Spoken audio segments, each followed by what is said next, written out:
Wow, Bella landed in New York with very ambitious career goals. There were many options to get from the airport to the center of the city, but Bella decided to save money and go by bus.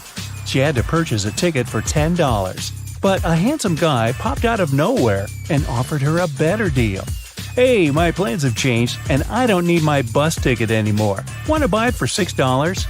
Bella agreed and gave him $6. It was a big mistake. Why?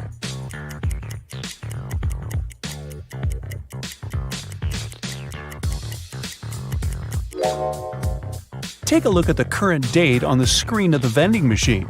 And now check the date on the ticket. It expired a decade ago. Finally, Bella arrived in Manhattan and found her hostel. She had booked a bed in a dormitory room.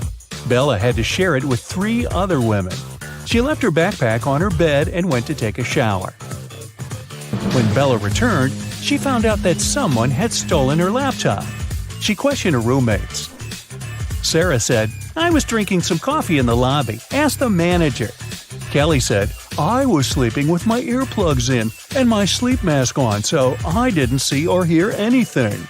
And Chelsea said that she had been taking pictures on the roof of the hostel. Who's lying?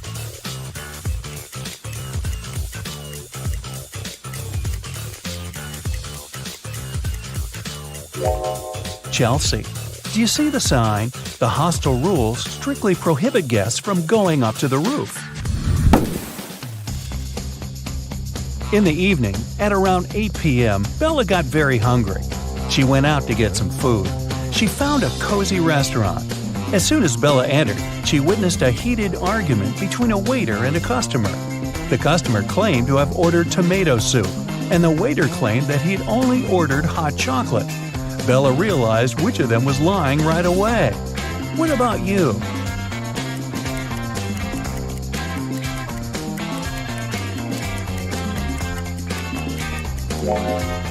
The client is lying. This advertisement on the wall says the restaurant only serves soups from 1 to 4 p.m. This means that the waiter simply wouldn't have accepted such an order. Bella ordered dinner. While waiting, she looked around and noticed one weird detail. Can you spot it too?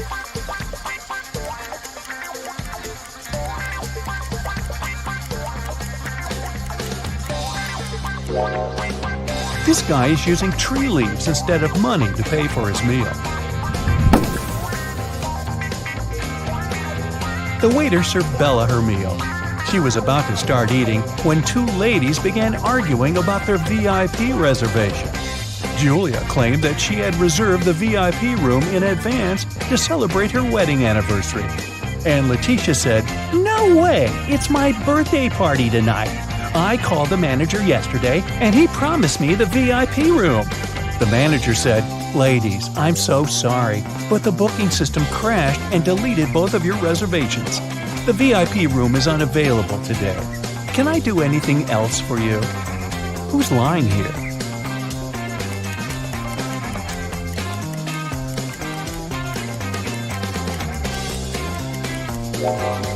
The manager. Take a look at the screen. Julia's reservation is still there. He lied because Letitia had given him huge tips to get the VIP room without any reservation. See? Boy, this is a crazy restaurant. The food better be worth it.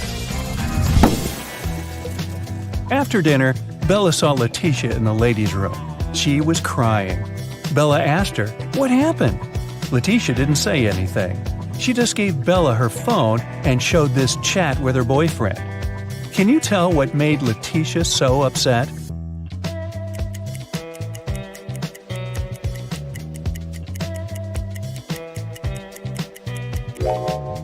Her boyfriend didn't come to her birthday party. Even worse, he lied that his mom was ill to visit a pool party. Take a look at the reflection in his sunglasses. It seems that he's having fun. Letitia was so grateful for Bella's support that she gave up her VIP opera tickets. Their performance was scheduled for the next day. Now, Bella needed to find an evening dress. She headed to a shopping mall with Kelly and Sarah. But as soon as they arrived, they noticed something very weird. Can you see it too?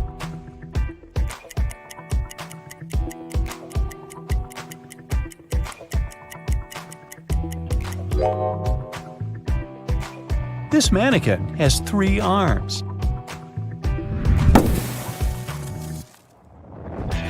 Can you spot what's wrong here?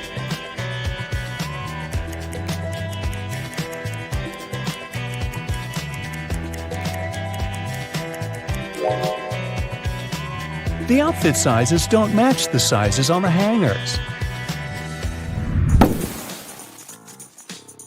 What about the dressing room? Any odd details?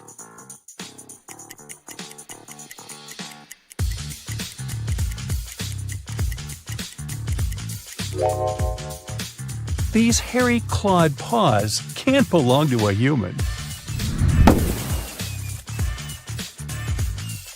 Finally, Bella found a beautiful evening gown for the opera, but it cost $97.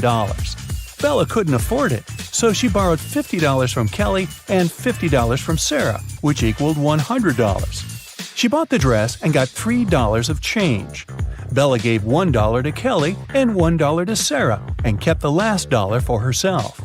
So now, Bella owes $49 to Kelly and $49 to Sarah, which equals $98. If we add the dollar that Bella took, we'll get $99. But then, $1 is missing. Where is it?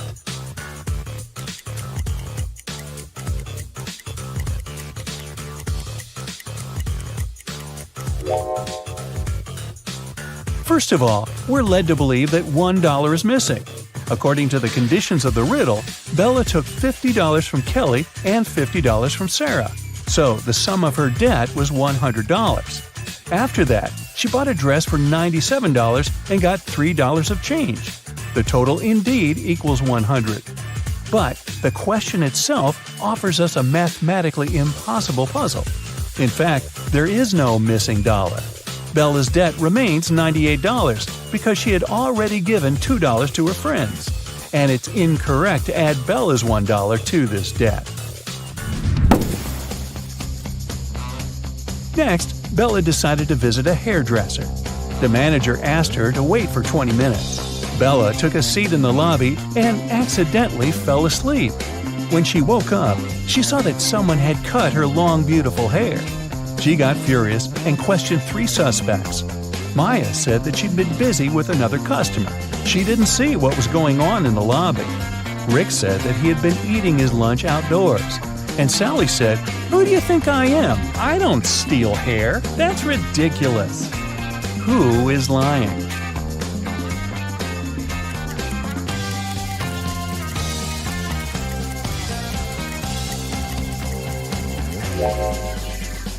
Both Maya and Sally have some cut hair on their clothes, but that doesn't prove their guilt. But Rick's lunchbox is full of food, which means that he was busy with something else during his lunch break. Very suspicious. Bella's evening dress was too long and classy. She couldn't go to the concert hall by subway. So the hostel manager, Fred, offered Bella to give her a ride if she cracked his tricky riddle. I have no neck and no head. 2 arms, but no hands. I'm with you at school, I'm with you at work. What am I?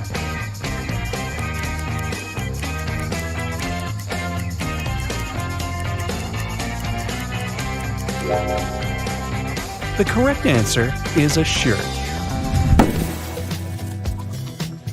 During a break, Bella went outside to get some fresh air. She enjoyed the evening along with other guests.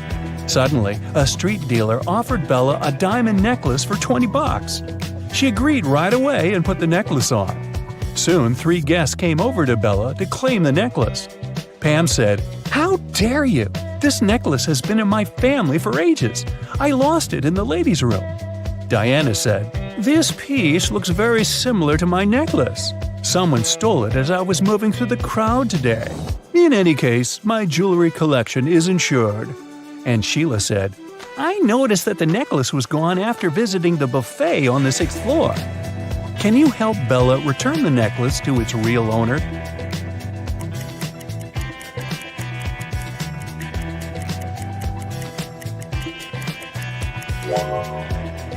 The necklace belongs to Diana.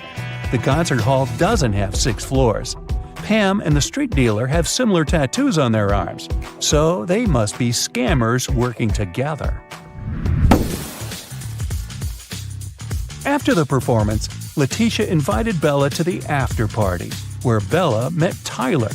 He claimed he was a famous violinist and showed Bella some pictures proving his luxurious lifestyle. But Bella realized that he was just a wannabe very soon. How did she understand it?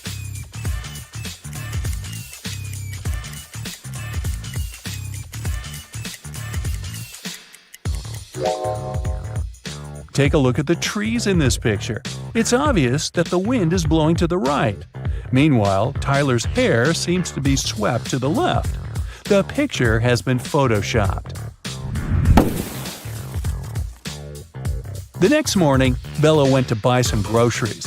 She didn't have much cash, so she bought only 2 items, cheese and bread, and paid $1.10 in total.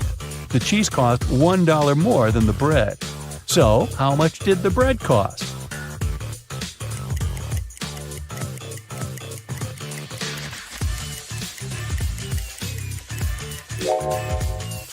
The most obvious answer would be that the bread cost 10 cents. But if the bread cost 10 cents and the price of the cheese was $1 higher than that of the bread, the cheese would cost $1.10, and the total in this case would be $1.20. The correct answer is that the bread costs 5 cents and the cheese costs $1.05. This indeed makes a total of $1.10. Does that make sense? Sense? After breakfast, Bella went to a job interview. The HR manager asked her to solve this riddle. She wanted to see how quick-witted Bella was. I am the only place in the world where today comes before yesterday. What am I? Bella cracked this riddle easily. What about you?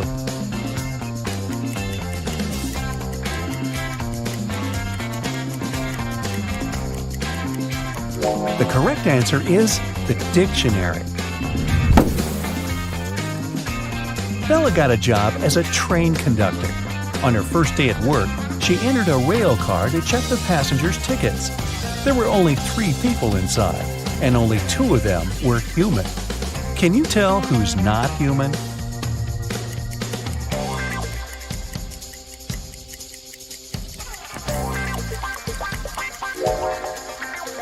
The first guy is dressed up too warmly for the summer, but he could be going to a place where it's very cold. That lady over there is drinking some green liquid. It's a bit strange, but there are plenty of colorful drinks in the world. As for this guy in the middle, he doesn't cast a shadow, so he's not human.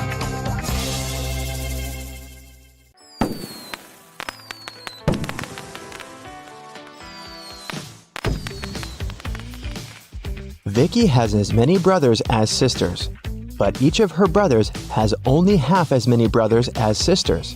How many brothers and sisters are there in Vicky's family?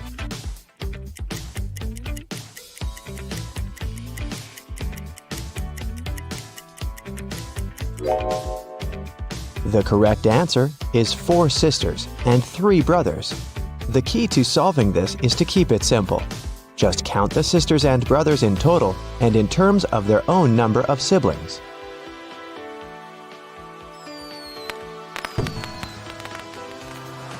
Vicky is a music teacher.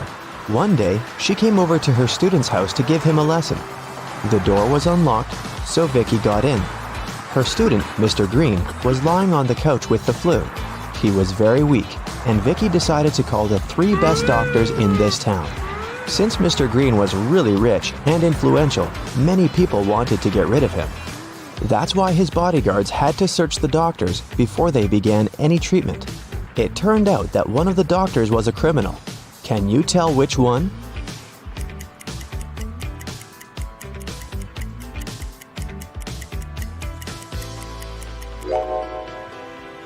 This guy. Why does he need an axe? Mr. Green got well and returned to his business duties. He runs a small company producing expensive diamond rings. On Friday, when the working week was finally over, he got a call from his bank. Mr. Green found out that someone had stolen all the money he had. He suspected that it might have been one of his employees, so he asked each of them what they'd been doing that day. Helen, the jeweler, said she always made 2 rings a day and showed all the rings she had made that week. Jesse, the sales manager, said that he had been busy meeting with the clients. And Amber, the cleaner, said that she'd been cleaning the office every day as usual, and she didn't notice anything suspicious. Who lied?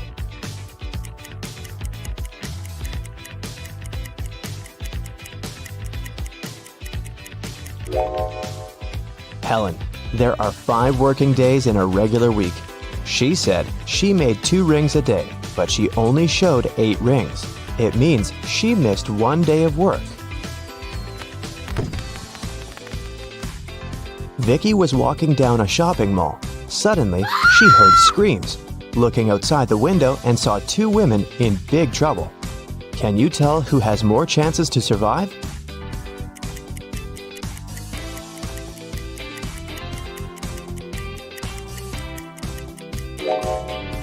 Look at this lady's hand. It's made of metal. She's a robot, so she'll more likely survive this adventure. One morning, Vicky was walking in the park and noticed this missing cat poster. Can you help her find the cat in this area?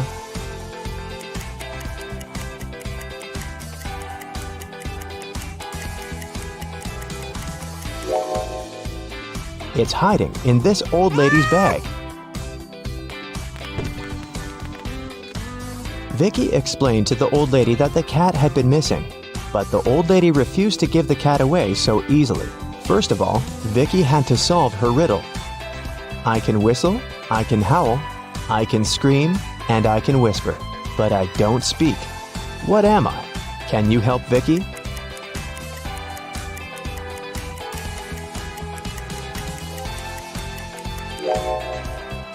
The correct answer is wind.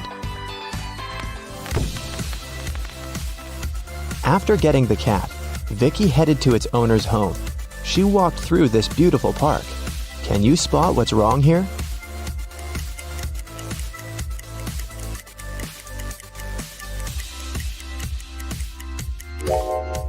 This bench doesn't have legs. It's literally flying in the air.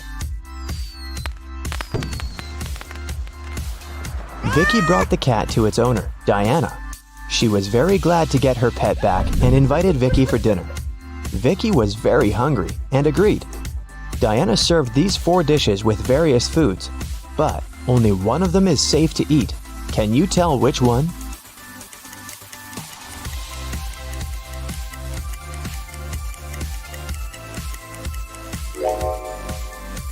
The coconut cake is sprinkled with some human nails. If you look closely at this tomato soup, you'll notice some metal nails. Something's moving inside this burger, so this pasta is the only edible dish here. After dinner, Diana made a confession. She was a real witch, but Vicky didn't believe in magic at all. That's why Diana offered her this deal. If you solve my riddle, I'm gonna use some magic to fulfill your biggest wish. I'm beautiful, up in the sky, I'm magical, yet I cannot fly. To some people, I bring luck, to some people, wealth. What am I? Can you help Vicky out?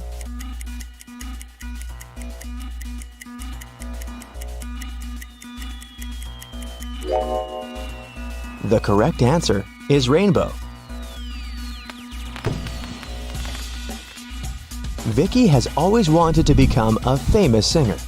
She received an invitation to a singing contest. Vicky sang beautifully and won first place. After the performance, she drank a glass of water backstage. After that, Vicky felt very sick. The contest manager called the ambulance. Doctors said that someone had poisoned Vicky. The police questioned 3 suspects and searched their bags. Lily said, I was crying in the dressing room. This contest meant so much to me. Jessica said, Who do you think I am? Singers should stand for each other. And Rose said, I was outside the music hall with Lily. She was crying because she had lost this competition. Who poisoned Vicky?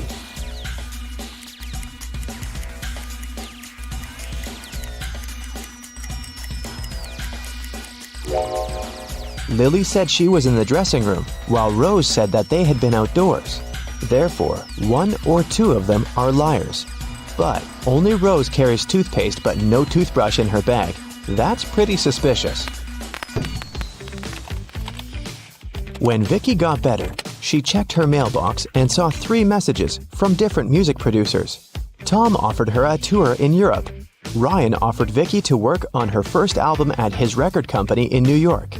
And Joanna sent this invitation to participate in a TV show. But only one of these offers is real. Can you help Vicky make the right choice?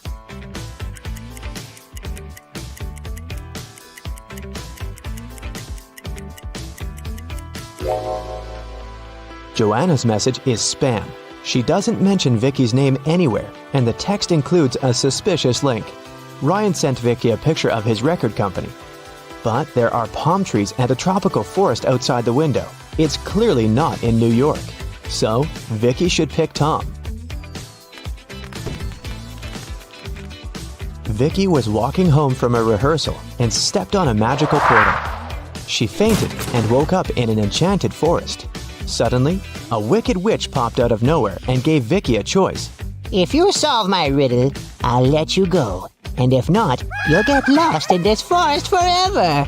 Here's the riddle. I can be flipped and broken, but I never move. I can be closed and opened, and sometimes removed. You can seal me with your hands. What am I?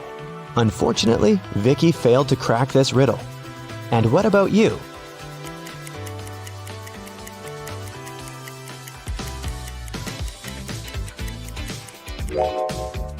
The correct answer is a deal. The wicked witch left Vicky alone in the forest. Vicky searched the area and found 3 paths leading to the nearest village. The first path goes through hungry wolves. Giant mutant plants are waiting in the second path. They eat all mammals, including human beings. And the third path is covered with a bunch of bugs and worms. Which way should Vicky go?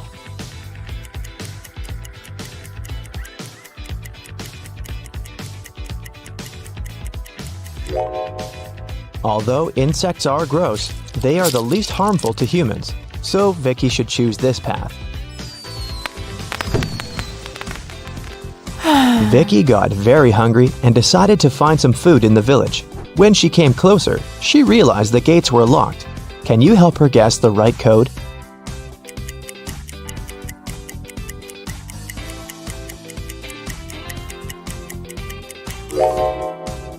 Take a look at the screen.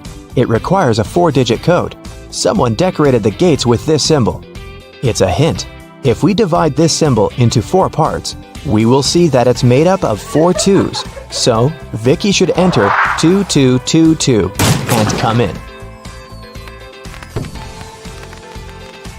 When Vicky entered the village, an angry pixie stopped her and said, Not so fast, lady.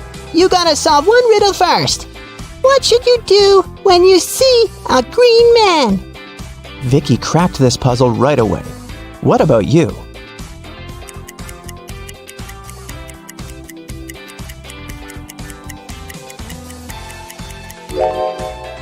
You should cross the road. Vicky solved it so easily because she was standing next to a traffic light. It turned out it wasn't an ordinary village. Various magical creatures lived here together. Vicky entered the local club and asked for some food. But the owner, Werewolf Fred, said, "If you want to eat, you gotta work." Now Vicky's job is to check the guests' ID cards. She shouldn't let suspicious persons or those under 21 get inside. Take a look at these 3 ID cards and figure out who shouldn't enter the club.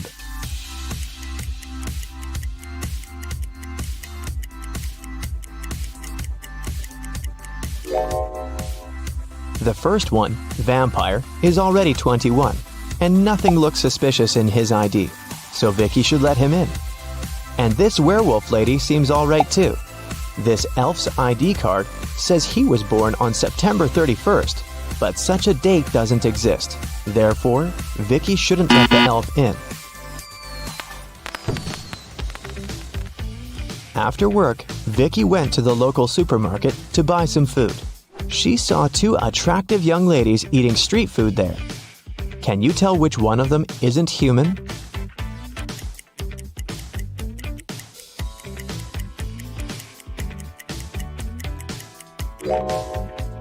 Take a closer look at this ice cream. Raw meat? This lady is definitely a werewolf. Vicky liked this village and decided to stay there. She met the love of her life, and 2 years later, they got engaged. Today is her wedding day. Can you guess who her husband is?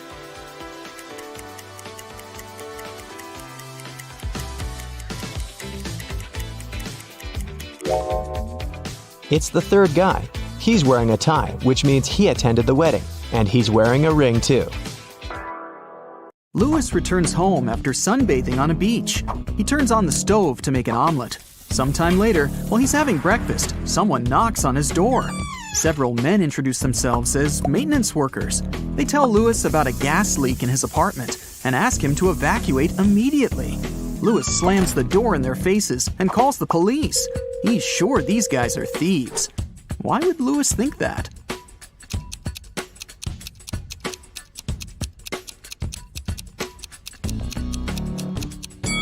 He fried his eggs on the electric stove, not a gas one.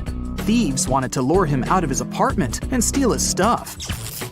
6 people got stuck on a desert island. They know a helicopter will arrive in a few hours, but they need to eat something now. They have a pot, a bottle of fresh water, and 5 potatoes. They cook them and are about to have dinner. But first, they need to divide 5 potatoes of different sizes and shapes among 6 people. And the food should be distributed equally. How can they do it?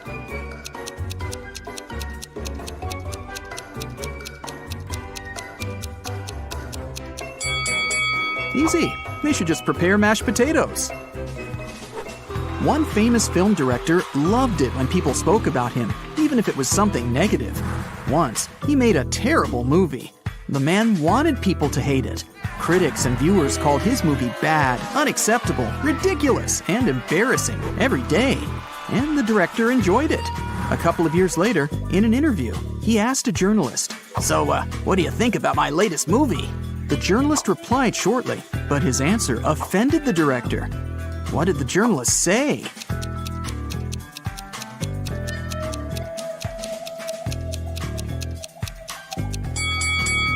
I don't remember it. 3 girls met in a cozy restaurant to discuss an upcoming party. Jessica ordered a lot of food. Sarah asked for cherry juice. Lucy took an apple out of her bag and started eating it. The waiter brought the juice and the ordered food and left. Sarah started sipping her drink from the glass, but Jessica didn't touch her meal at all. Someone's not human. But who?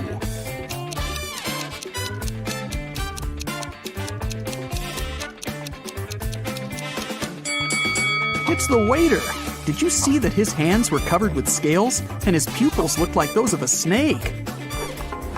A traveler is walking through a dense Amazon jungle. He's looking for a unique artifact that once belonged to an ancient tribe.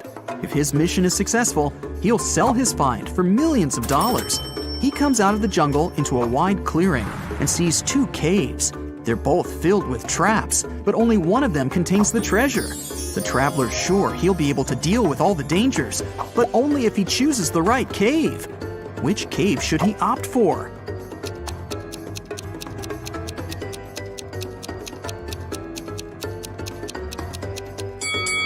The right cave. See, the entrance is overgrown with cobwebs. This means that no one's been there for a very long time. All the other treasure hunters entered the left cave, and they never came back. Mark's friends invited him to a picnic. He arrived at the place, walked around the house, and saw a group of 8 people. None of them was his friend. It was the wrong house. Before leaving, Mark noticed that 3 people in that group were androids. Can you spot them?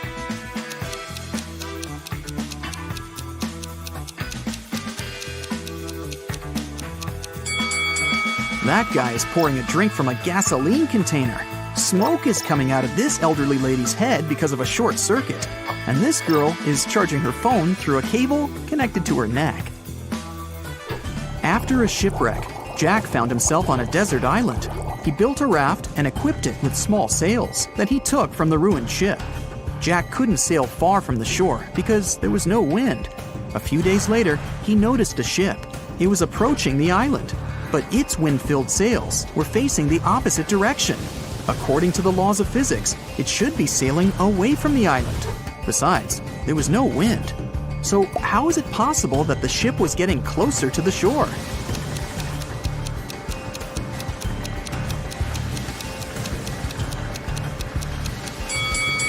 The ship was equipped with a motor. Richard is walking through the forest barefoot because some monkeys have stolen his shoes. He's cold and hungry. Fortunately, he spots a hut. Smoke is coming out of the chimney, and light is shining through the windows. 3 paths lead to the house. The first is covered with red-hot coals, and there are loads of rusty nails on the second one. And the third path is littered with broken glass. Yikes! Which way should Richard choose?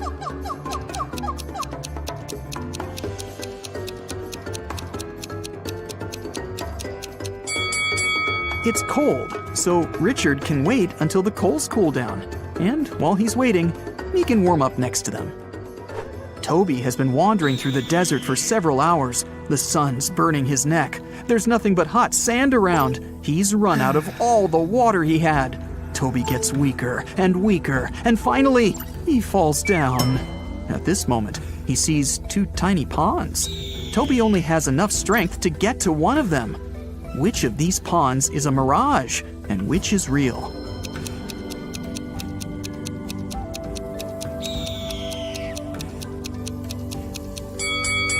The left pond is real.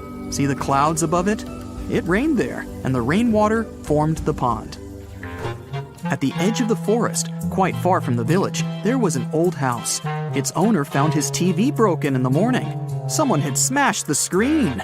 The owner called everyone who had been in the house that night: a cook, a cleaning lady, and a lawyer. "Who broke my TV?" the man asked. "I was cooking dinner. I didn't touch anything," the cook said. "I was cleaning the basement," the cleaning lady answered. "I was upstairs. I spent the whole night studying the documents," the lawyer replied. One of them is lying. Who is it?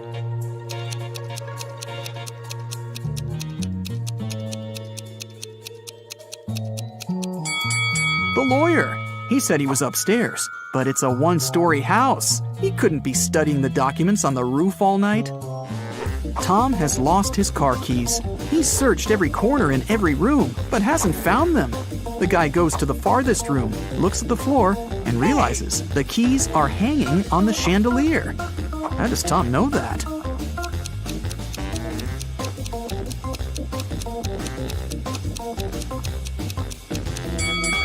The floor is reflective. An elderly philosophy teacher began an exam. His students were sitting in their seats, listening to him. "Here's a task for you.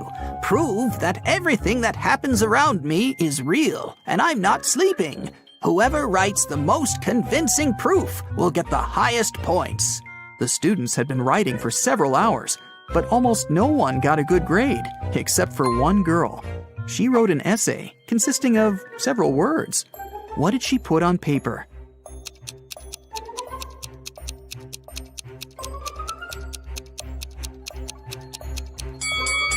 You can't read this if you're asleep.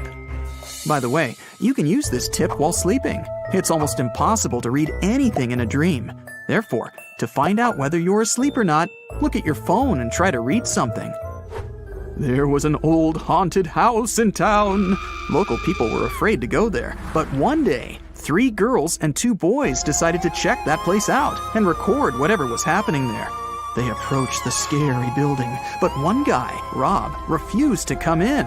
He said he would wait for his friends outside. The rest of the group went into the house. Rob was nervous. After waiting for them for a few minutes, he was ready to call someone for help. But all 4 girls and 1 boy returned at this moment. Rob realized there were ghosts in the house and ran away from there. How did he know that?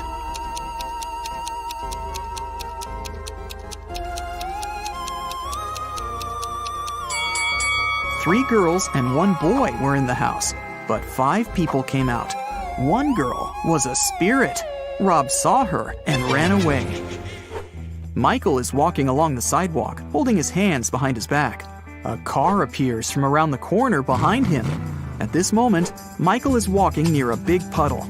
The driver accelerates. He's going to splash the water all over Michael. But at the last moment, he suddenly slows down and drives around the puddle. Why didn't he drench Michael?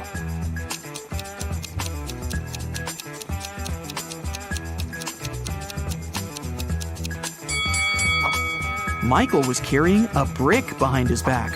The driver was afraid that Michael would throw it at his car, so he didn't drive over the puddle. Alexandra is walking around an old castle. There are lots of portraits of kings and queens on the walls. The corridor is lit by candles. Alexandra goes down to the first floor, where several people are dancing. The girl feels as if she has somehow traveled to the previous century. But wait a minute, this is all fake. How did the girl understand that?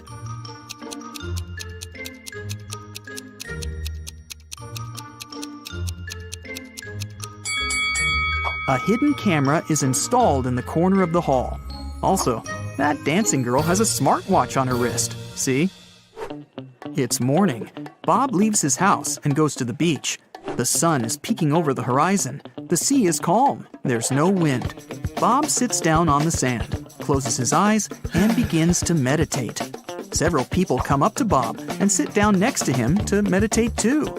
Bob opens his eyes, sees them, and realizes that something's wrong with these people. But what?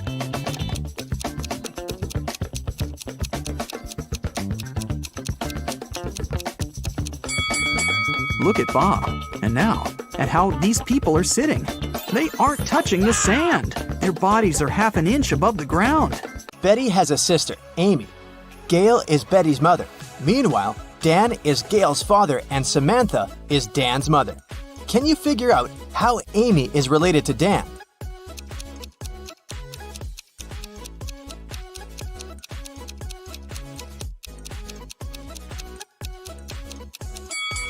Here's why. Amy is Betty's sister, and Betty is the daughter of Gail. Therefore, Amy is another daughter of Gail. We also know that Dan is Gail's father. Therefore, Dan is Amy's grandfather. Betty is going on a date, and she's a little late. Her boyfriend, Stan, is already waiting for her inside their favorite coffee shop. Can you find him?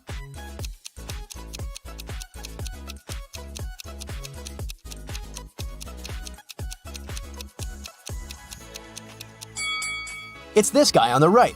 He has a small gift box on the table. After the date, Betty takes a car sharing to go home. The car is parked at this point. Can you figure out the only point Betty can reach?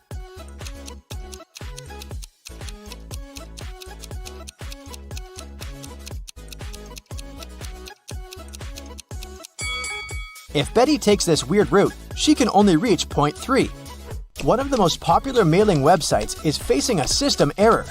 That's why the passwords of some clients are changed. Betty writes a message to the company's representative. My password is altered. I'm not able to log in.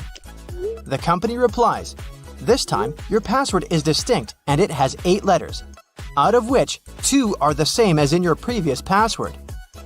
Betty replies, thanks, now I can log in. Can you figure out Betty's old and new passwords?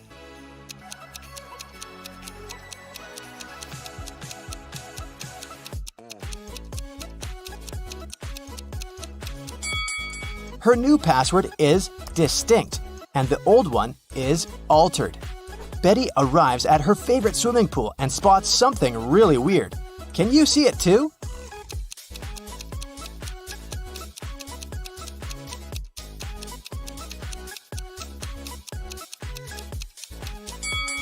Someone swapped these guys' shadows. After swimming training, Betty goes to the public shower. There are other people in shower cubicles nearby. Can you spot who's unwanted here?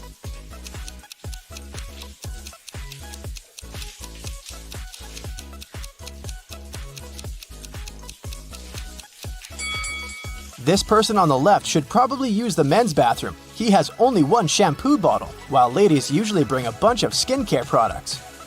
Betty meets her best friend Rob. He always tells the truth. Rob says, "I have one specific whole number on my mind. It's 1, 2, or 3. You can ask me just one question, but I can only reply yes or no, or I don't know. What question will you ask to figure out the number I'm thinking about? Can you help Betty?"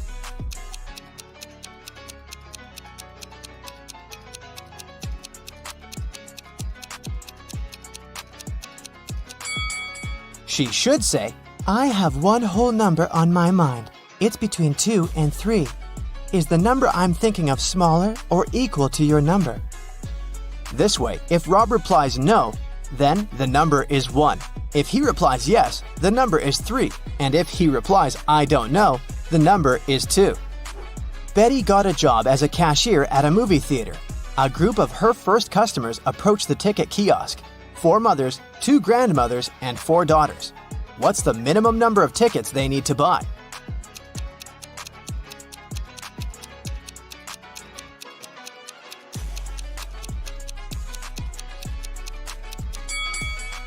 Only 6. Betty has 3 keys that open 3 different doors. How many attempts does she need to figure out the key for each door?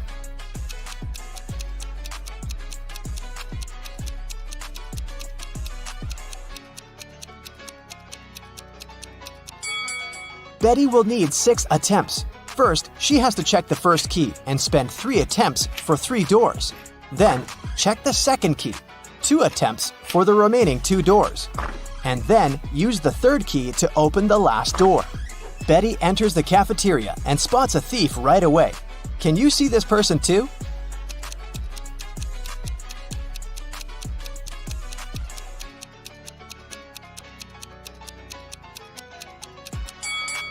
This elegant lady in the chair has a plastic detector attached to the stolen clothes. Someone robbed the movie theater. Betty calls the police and they arrest 3 suspects. Officers check the guys' passports. Can you spot a fake ID?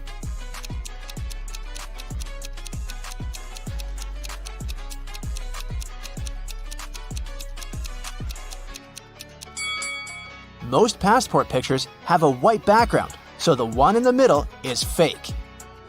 Late at night, Betty is walking home in a snowstorm.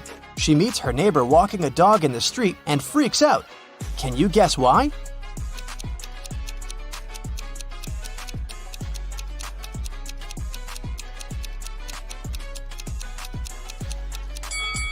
The dog leaves footprints from only 2 paws. Betty continues her walk and sees another odd thing. Can you spot it too?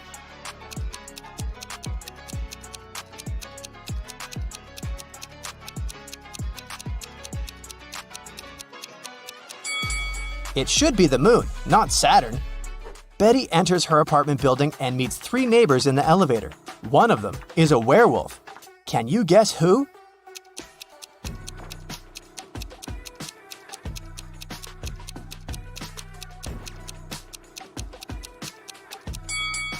This lady on the left. She's wearing a moon necklace. Betty goes to sleep and wakes up in an arena. The speakers announce that she must fight with one of these 3 hybrid creatures. Which one should she choose to stay alive? A polar bear with a head of a tiger, an elephant with a wolf head, or a hybrid with a face and body of a huge squid and the legs of a human?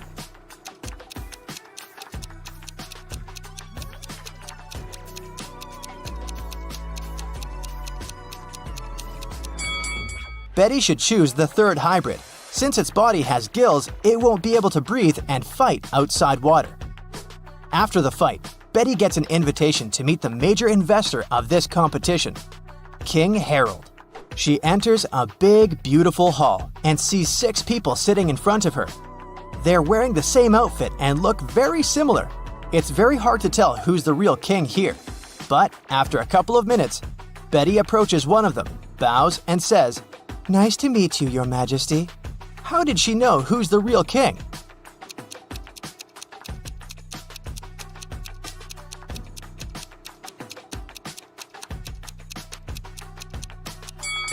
All the other guys were looking at the king very attentively to imitate his manners and actions. Meanwhile, the real King Harold was sitting calmly. Betty returns home and faces bad news. Her cat Fluffy is missing. Betty questions her neighbors. Lily says, "Sorry, I didn't see any cats. I'm working from home. I spent all day working on my new book."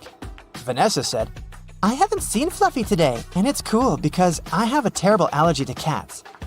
And Bob said, "I think I heard a cat meowing on the balcony a couple of hours ago." Can you guess who stole the cat?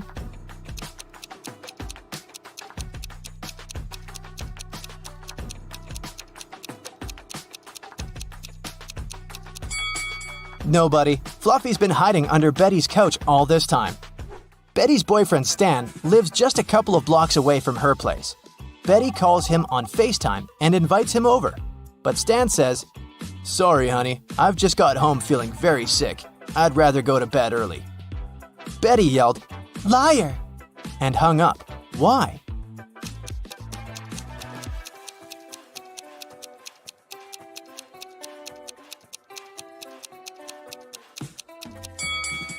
Take a look at Betty's window. It's pretty dark. Stan lives only 2 blocks away, but there's a bright blue sky in his background, which means he's definitely not at home. Betty makes a beautiful sandcastle and then lies down. She falls asleep. In a while, Betty wakes up and sees that someone has ruined her castle. She asks 3 persons hanging out nearby, "Who did it?" Kelly replies, "I like your castle and took a couple of pictures for my social. Then I left to get some ice cream. When I came back, I saw the castle was completely ruined." Olivia said, "I'm sorry, I was swimming far from the shore. When I returned to the shore, I didn't notice any castles." And Tom said, "Sorry, lady, I don't see anything because I'm blind. The wind must have destroyed your castle. You shouldn't have to make it 5 stories high." Can you spot a liar?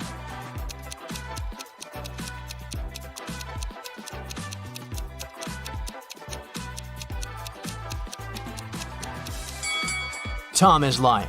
He said he was blind. How did he learn the castle architecture in detail? Betty is using an app to find accommodation for her vacation. She likes 3 offers. Rose invites her to stay in a cozy bedroom on the 4th floor of her luxurious villa for the price of $50 per night. Jane is ready to host one person in a tiny guest house in her backyard for $30.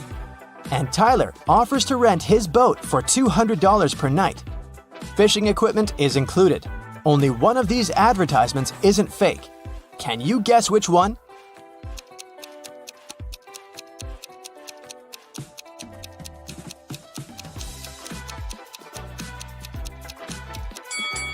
This villa is 3 stories, and Tyler's picture is hanging on the pier. He's a runaway thief. So, Jane's guest house is the safest option for Betty. Susan found out that her favorite pop band was playing a private concert for VIP clients in a luxurious club. She decided to sneak inside through the back door. But, unfortunately, Susan came across a strict guard behind the door. He refused to let Susan inside without a password. But, luckily for her, there was a hint on the guard's t-shirt. The hint was to infinity plus BD. Susan deciphered the hint and was allowed to enter. Can you guess what the password was?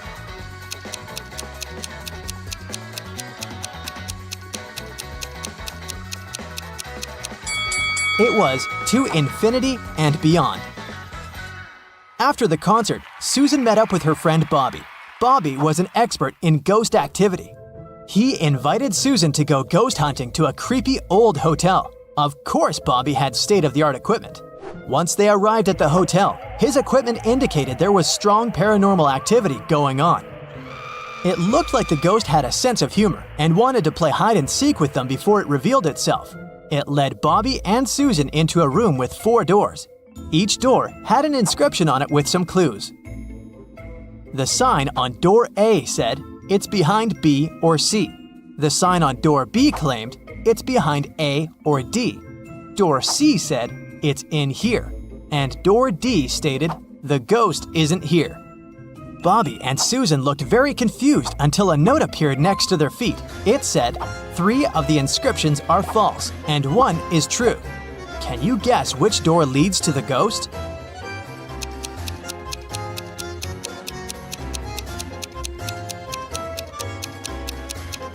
Let's see how this works. If the ghost was behind door A, then both statements B and D would be true. If it was behind door B, then both A and D would be true. If the ghost was behind door C, then A, C, and D would be all true. But if the ghost was behind door D, then the statements on all the doors would be false, except for that on door B. This fits the rules, so the ghost must be behind door D. The next morning, Bobby called Susan again, saying that he had a surprise. He had won 2 tickets to Susan's favorite theme park and asked her if she wanted to go. Before she answered, though, Bobby warned her that she had to crack a very difficult riddle. Only then would he give her a ticket. She agreed. For a school challenge, 100 students received a number between 1 and 100. Each student was instructed to go inside a classroom that had exactly 100 boxes randomly numbered from 1 to 100. Inside each box, there was a slip of paper with a random number between 1 and 100 on it. Now, each student needed to enter the classroom on their own and find the box that contained the slip of paper with their number on it. But in order to do so, each of them was only allowed to open a maximum of 50 boxes. They were instructed to leave the room exactly as they found it, and they weren't allowed to communicate with other students once they'd left the room. If all of the students managed to find their numbers inside the boxes, they would each get $100. But if one of them wasn't able to find their number, none of them would be able to win the prize.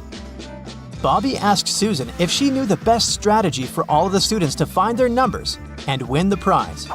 After a few hours, Susan called Bobby with the answer. She managed to figure out the riddle. Can you guess what she answered?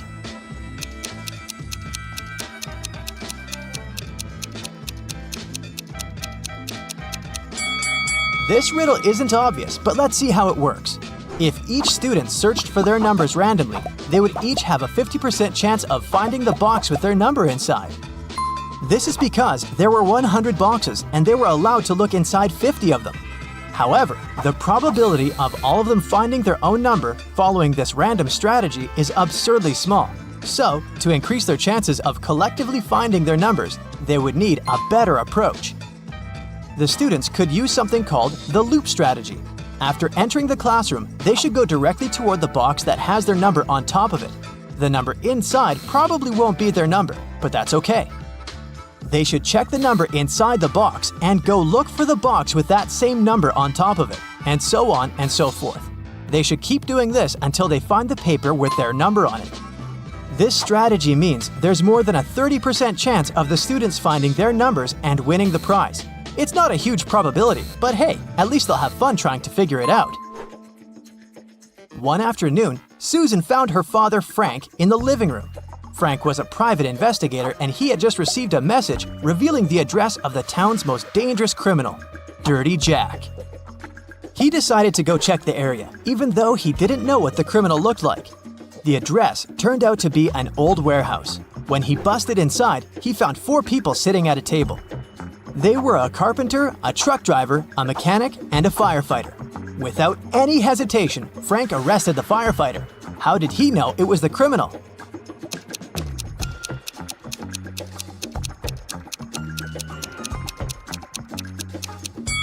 The firefighter was the only man in the room. The rest of the people were women. Bobby and Susan decided to go grab a cup of coffee. But when their orders arrived, Bobby's drink came with a fly in it. He called the waiter and asked him to change his cup.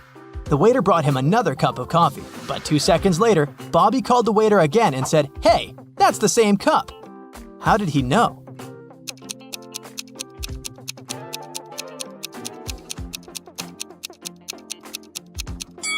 Because Bobby had already put sugar in his coffee. And when he tasted the new drink, it already had sugar in it. Susan and her family went on vacation to their country house, but unfortunately, it was raining heavily. It kept raining for 13 days. When it rained in the morning, the afternoon was beautiful and clear. And when it rained in the afternoon, the next day was blessed with a clear, sunny morning. Overall, Susan's family experienced 11 nice mornings and 12 nice afternoons. Can you find out the total number of days they spent in the country house?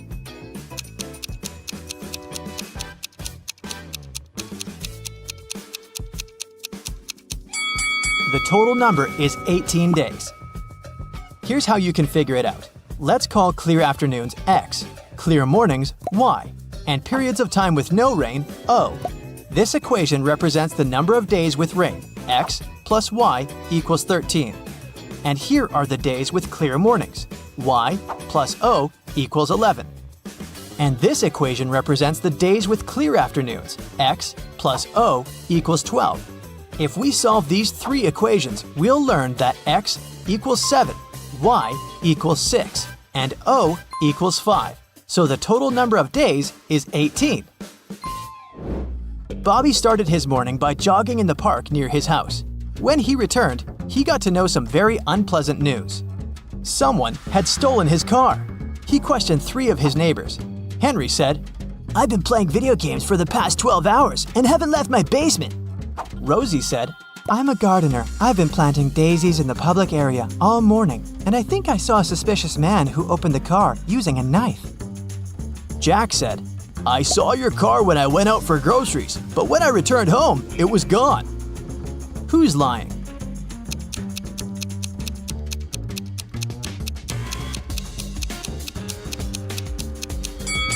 Rosie.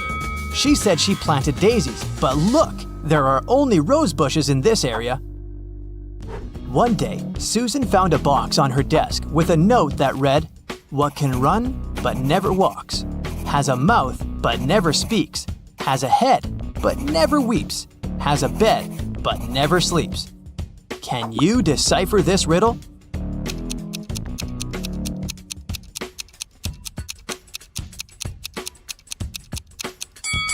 The correct answer is a river. Okay, I'll show you 2 profiles. Your task is to guess which of the 2 is fake. Let's start. Which profile is fake?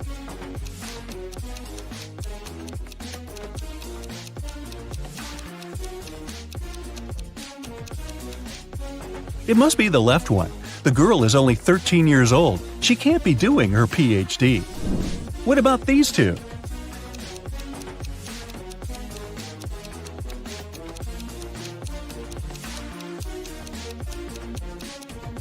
The person on the right was born on February 29.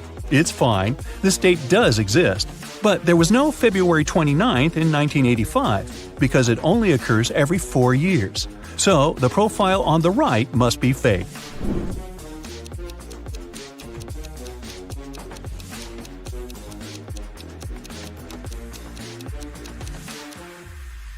The left profile is fake. Pilots are supposed to have perfect vision, so the guy is probably lying about something. Take a good look at these profiles.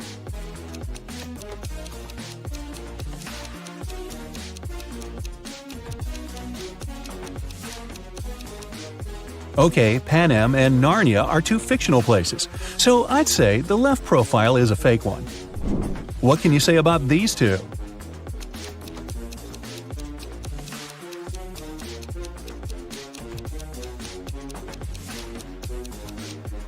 Well, as far as I know, 14-year-olds can't get married in Canada, so the profile on the right is fake.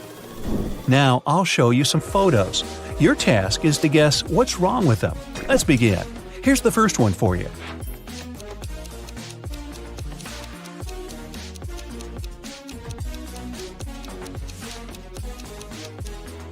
Look, this train is transporting a modern car, but it's the Wild West. There were no cars back then. Can you tell what's wrong here?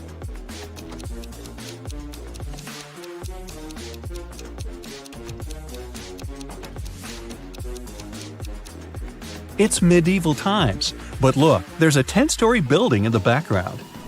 What about this picture? Do you see anything strange?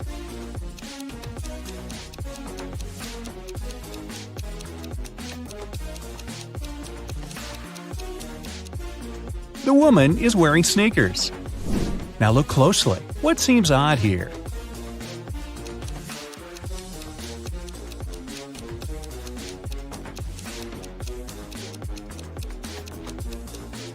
This woman has a modern camera. I don't think people had them back then.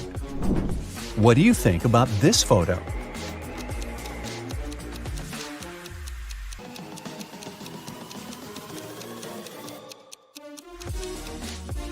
The mountain in the background is green. There's no snow. Keep going. What's wrong here?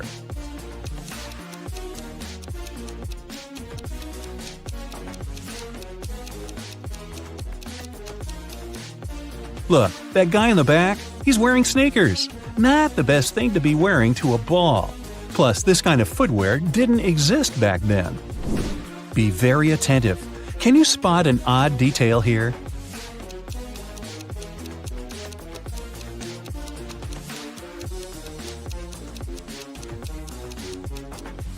This guy has 3 hands. How handy. Ryan had a crush on a girl from his school, Amelia. Once, he got a note from her saying that she liked him, so Ryan decided to write her back and ask her to prom.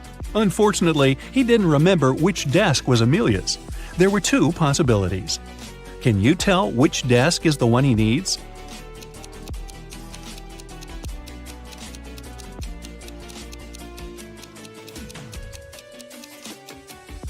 If you remember, the note was written in green ink. There's a similar green pen lying on the desk on the right, so this is most likely Amelia's desk.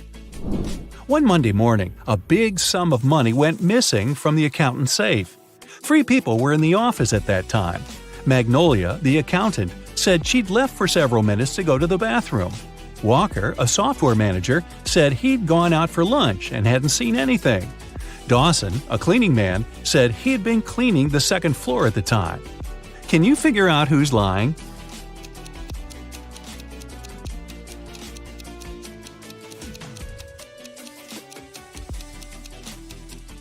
It's Walker. He said he'd been on his lunch break, but it was still morning at that time. Tessa works in a clothing store in the suburbs. She doesn't usually have many customers. One day, she only had 3. The first person got a belt and a purse. The second got a dress. And the third customer got a hat. One of them was a criminal, and Tessa reported them to the police. Who is the criminal, and how did the girl understand it?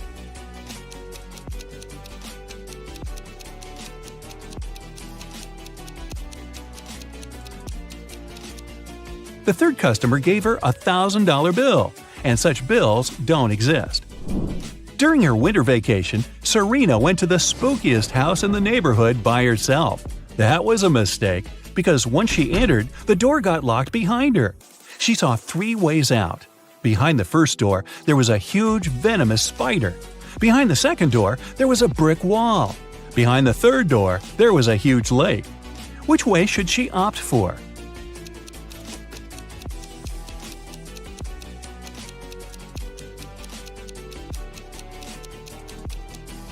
She should take the third way. It's winter, and the lake is frozen. Serena told her friends what had happened to her, but no one believed her. The next day, Leslie went to that house too. The same thing happened. The door got locked, and the girl saw 3 dangerous ways out. A fire was raging behind the first door. Behind the second door, there was an angry ghost. If she opened the third door, a huge chunk of glass would fall down on her head. Which way should Leslie choose?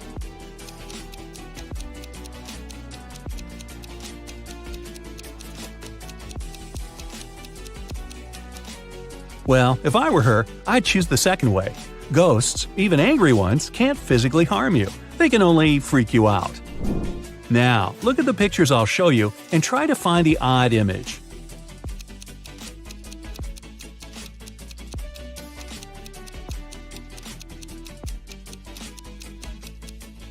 Yep, it's right here.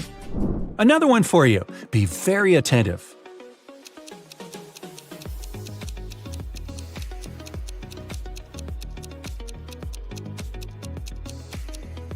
Look, here it is. Now, let's make it harder. Here's a picture of many plants. Can you find 2 that are the same?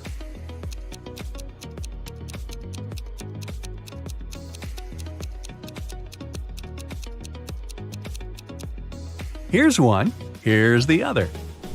Can you find 2 similar images here?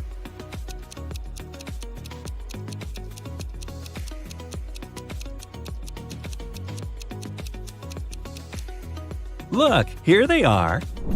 Okay, now I have a maze for you. Can you find a way out?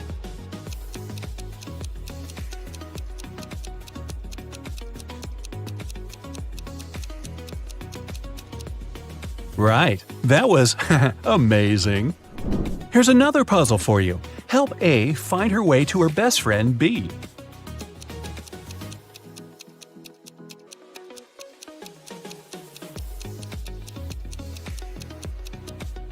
That's how she can do it.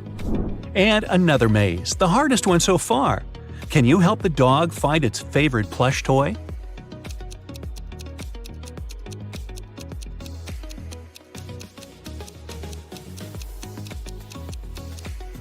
Here it is.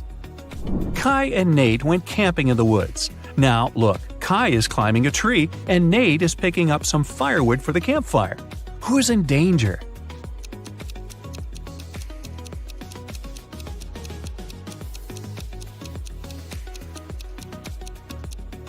Nate. A bear is approaching him. The guy should be very careful. Ella and Grace are late for school, so they're taking a shortcut. Ella chose to go through the forest, and Grace decided to go across a frozen lake. Who is in danger?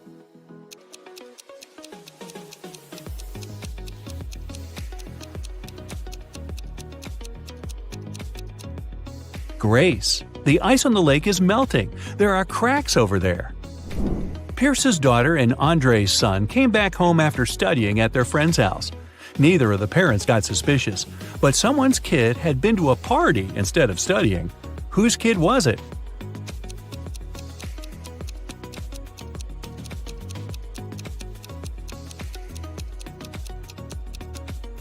Andre's. Her son has a lipstick stain on the collar of his polo shirt. I'm guessing that was courtesy of Pierce's daughter. Gabriella and Emily are best friends. One of them is pregnant, and the other one just pretends to be pregnant to get some perks. Can you figure out which girl is faking?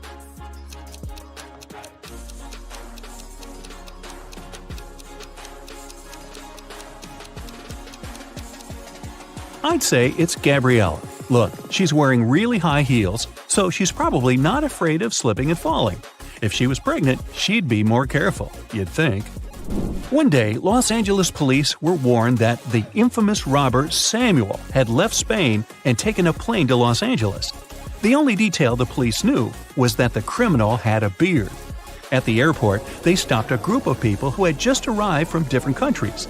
The detectives noticed 3 bearded men and interrogated them. The first guy said that he'd come from London. The second one said he'd arrived from Spain, but his name was Cristiano. The third man said he'd come from Poland to have a vacation. The detectives didn't even need to check their plane tickets to figure out who the robber was. Who do you think the criminal is?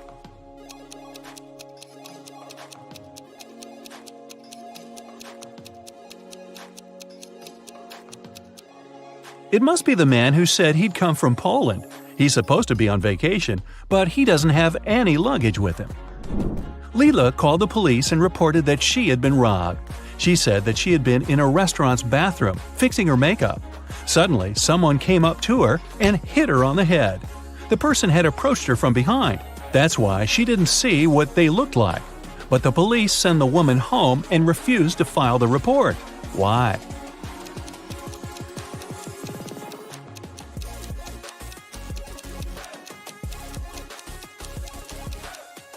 The woman said she'd been fixing her makeup.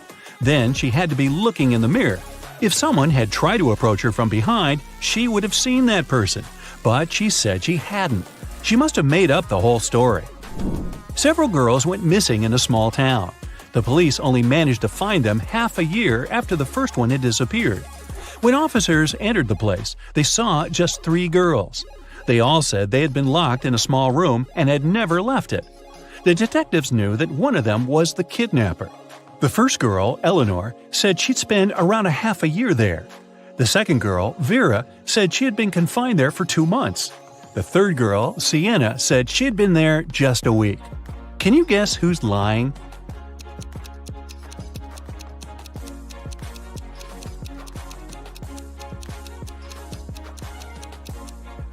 It must be Vera. Look, both Vera and Sienna have a pretty manicure. It's okay for Sienna because she's only spent a week there, but Vera's manicure would be all messed up after being locked for 2 months. As a child, Laura adored rabbits. She grew up, became a private detective, and got herself a cute rabbit named Cinnabon. Once, she had to go on a business trip. She asked Sarah, her housekeeper, Annabelle, her cook, and Phoebe, her sister, to look after the animal. But when Laura came back, Cinnabon was gone, and all 3 women she had asked to look after her pet claimed they didn't know what had happened. Look at them attentively. Who is lying?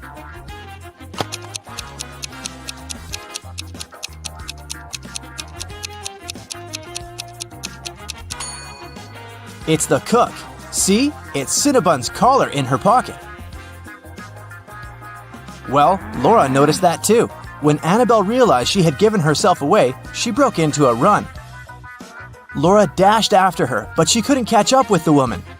Luckily, the girl noticed Annabelle run into a gym. She ran inside too. A security guard stopped her. Apparently, all members of this exclusive sport club were supposed to know a special passphrase to enter the facility. Laura was lucky to notice a note with a hint next to the door. Can you help Laura figure out the passphrase?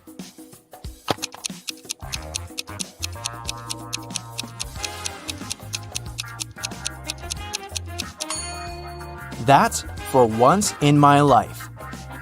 And it was the correct answer. The guard let Laura through. The girl searched everywhere, but didn't find Annabelle. But wait, the showers. When she entered the bathroom, she realized there were 3 people taking a shower there. But a moment later, she noticed that one person only pretended to be cleaning themselves. Who was it?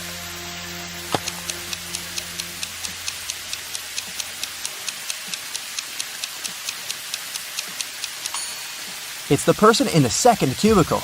The water is running, but there's no foam. They don't use any soap or sponge. But, surprise, surprise, the person who pretended to be taking a shower wasn't Annabelle. Then where could the cook hide?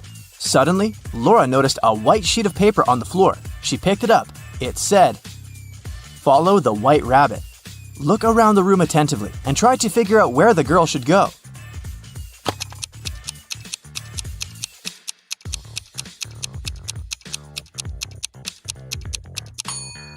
See those bunny ears on that door? Laura should probably try it. But there was a combination lock on the door. And is that a riddle next to it? Laura started reading. The code is a 3-digit number. 682. One number here is correct and well placed. 635. One number is correct but in the wrong place. 206. 2 numbers are correct but in the wrong place.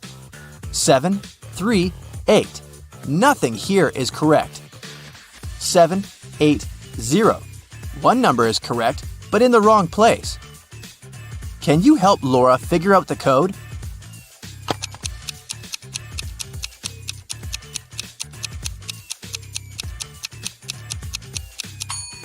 From statements 4 and 5, we can understand that 0 is the correct number standing in the wrong place. 6 can't be the number we need. Otherwise, statements 1 and 2 would contradict each other.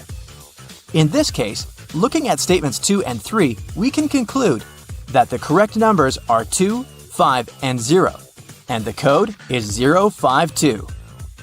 Laura opened the door and saw a long corridor. It led her to a large room.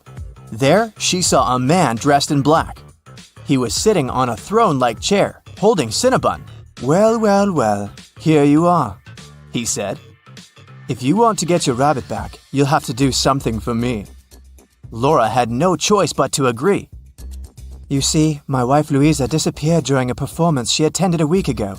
Your task will be to find her." And the man gave Laura all the details. The girl questioned 3 witnesses. Dorothy said she had gone home right after the performance and hadn't noticed anything weird. Alina said that she had seen Louisa leave during the break with a tall blonde man. And Anna said that she'd been on the phone with her husband and hadn't seen where Louisa had gone. Who knows something about Louisa's whereabouts?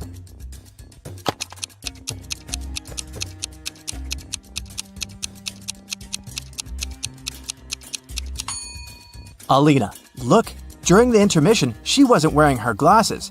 Neither did she have her lenses on. Look at how clumsily she moved. But then, how could she see Louisa leaving with a man? After Laura pressed Alina, the woman cracked. She admitted that she had seen some woman pulling Louisa away, but she was afraid to tell the truth since the woman seemed extremely unfriendly. Alina gave Laura a piece of paper the woman had dropped, but whatever was written there, it was a cipher. Can you help Laura crack it?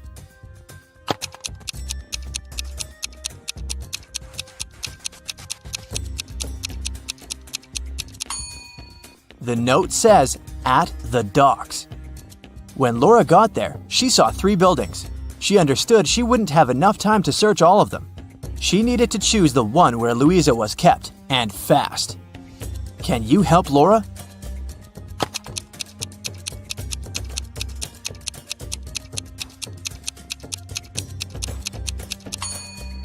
Look at the dark blue construction attentively.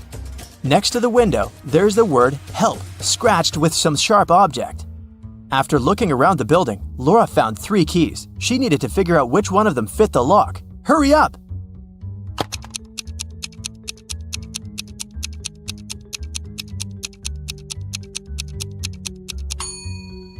Right, this is the key. The door opened, and Laura saw a woman sitting in the far corner. It was Louisa. She helped the woman to her feet, and they stumbled away. Soon, they noticed 3 taxis. Which car should they choose?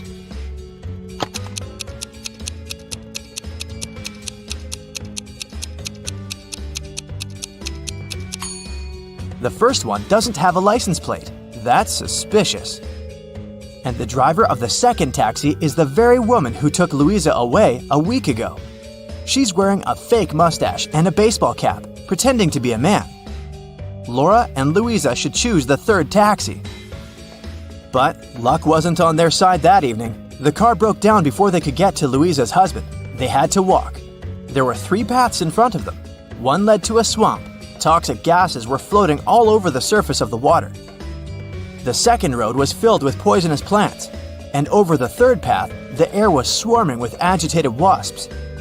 Which path should Laura and Louisa opt for?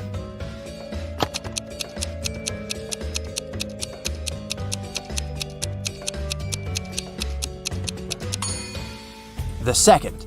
At least the plants can't move, so if the women are careful, they'll be able to avoid touching them. Finally, they arrived at Louisa's house. Once the man in black saw his wife, he hugged her and turned to Laura. "I'm so sorry for using such methods, but I was getting desperate. I can't tell you why, but I had to keep her disappearance under wraps. That's why I chose to involve you. Thank you. I want to give something to you, but to get it, you'll need to crack this riddle." An electronics store owner came to work one day and saw that his safe was open. His money was nowhere to be found. He called the police. When a detective arrived, the store owner explained that the key to his safe was on the same keychain as the keys from his truck. 2 of his employees, Andrew and Ryan, used the truck and had access to all the keys, but the men had always returned them. The detective questioned the drivers. "Someone broke into your boss's safe yesterday. What do you know about this incident?" Andrew said, "I didn't copy the key. I wouldn't even know which one to copy." And Ryan said, "I've been working here for 3 months and have never entered the boss's office yet." The detective understood who the thief was right away. Can you figure it out?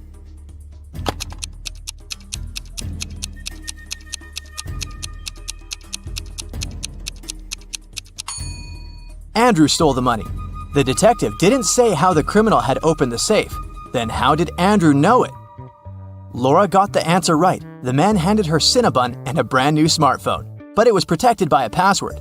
When Laura tried to unlock the phone, that's what she saw. Write backward all the numbers. That sounded like a tough task. Luckily, Laura was very smart. She didn't need much time to write the correct answer and unblock the gadget. So what was the password?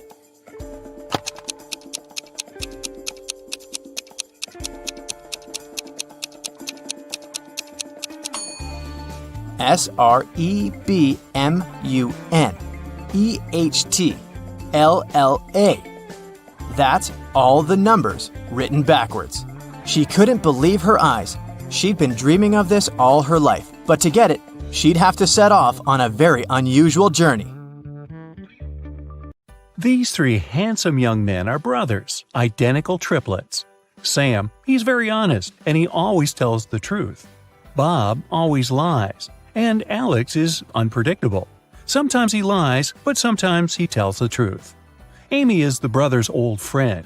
She visited them after many years, and she could barely recognize who was who. Amy asked the guy who was sitting on the left, "Which brother is sitting in the middle?" The answer was, "Oh, that's Sam." Amy then asked the brother in the middle, "What's your name?" And the reply was, "I'm Alex." Then Amy turned to the brother on the right and asked, "Who's that guy in the middle?" The brother replied, "It's Bob." Those answers confused Amy because she had asked the same question 3 times and received 3 different answers. Can you help her figure out who is who?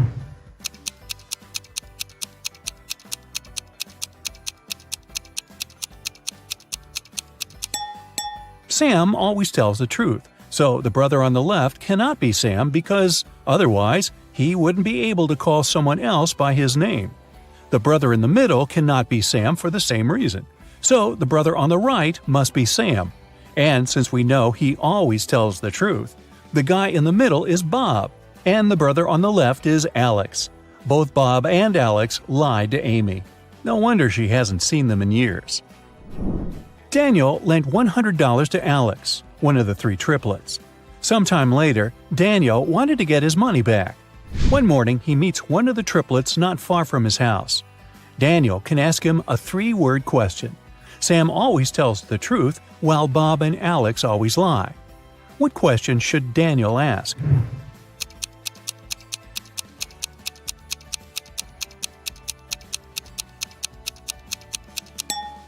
The right question would be, "Are you Bob?" Here's the list of possible replies the guy can give. If it's Sam, he'll say no.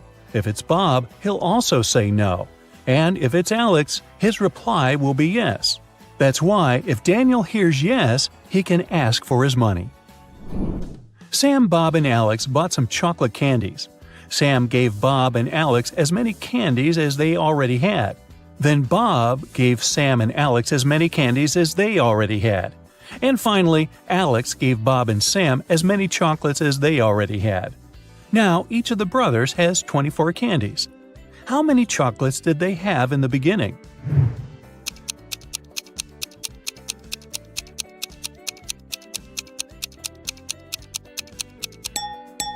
At first, Sam had 39 candies, Bob had 21, and Alex had 12. You can solve the riddle this way. Have a look.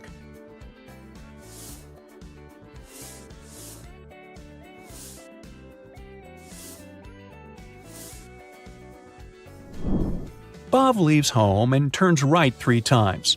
He wants to return home, but he's scared of Sam, who's wearing a mask. What's going on here?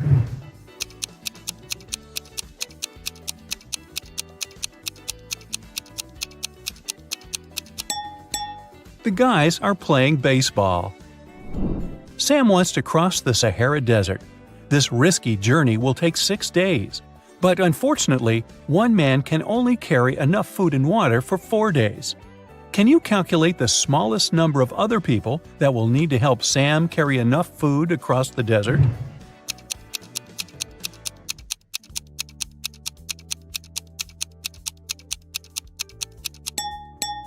Two people. Let's suppose that Sam's brothers, Alex and Bob, agree to help him out. Never mind that Bob always lies. By the end of the first day, they'll have enough food for 9 days, 4 plus 4 plus 1. Now Alex can head back home with a 1-day food package. Meanwhile, Sam and Bob can continue their journey with an 8-day package. By the end of the second day, the total food supply will reduce to 6 food packages. Now Bob can grab enough food for 2 days and go home. At this point, Sam will still have a 4-day food package to fulfill his dream. Sam met a genie in the middle of the desert. The genie said, "Hi, I'm Leo. If you solve my riddle, I'm going to fulfill your wishes. But if you fail, you'll serve me till the end of infinity. Deal?" Well, Sam agreed. Here's the riddle. It's not alive, but it grows. It doesn't have lungs, but it needs air. It can't be washed, but it's never dirty. What is it? Can you figure it out?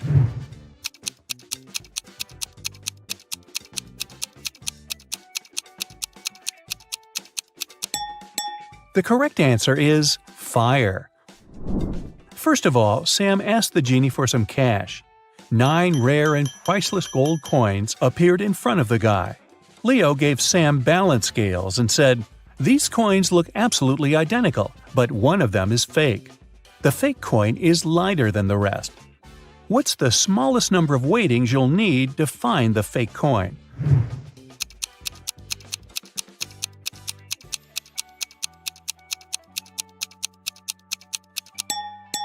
The correct answer is 2. First, Sam should divide the coins into 3 equal piles. Then he should place a pile on each side of the scales, leaving the remaining pile of 3 coins on the ground. If the scales remain balanced, it means that the 6 coins on the scale are real and the fake coin is in the third pile. But if the scales do tip, Sam will easily find out which pile contains the fake coin. Spoiler, the pile which is lighter. Either way, he should put 6 gold coins aside and leave only the lightest pile. Then he can use the same method to find the third coin, by putting 1 coin on each side of the scales and leaving the third one in his hand. Sam was hungry, so he had one more wish, to have dinner. Leo began frying some fish in a pan that could only fit 2 fish at once. It takes 5 minutes to fry one side of a fish. What's the shortest time Leo needs to fry 3 fish in one pan?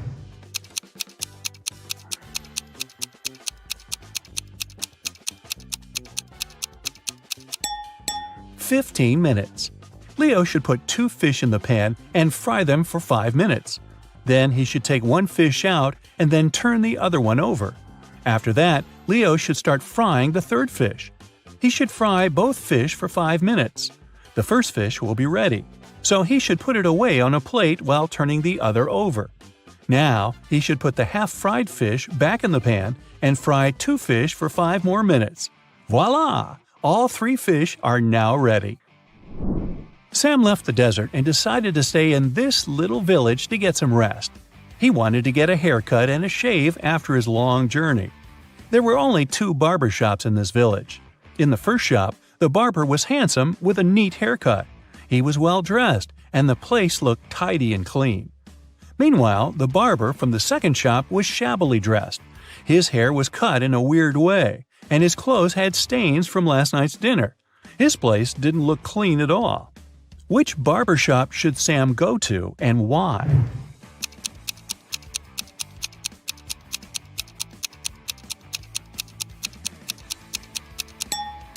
Since there are only 2 barbers in the village, it's obvious that the tidy barber must have his hair done by the other, and the second barber must have used the services of the first man. Therefore, Sam should choose the barber from the second shop because he's more professional.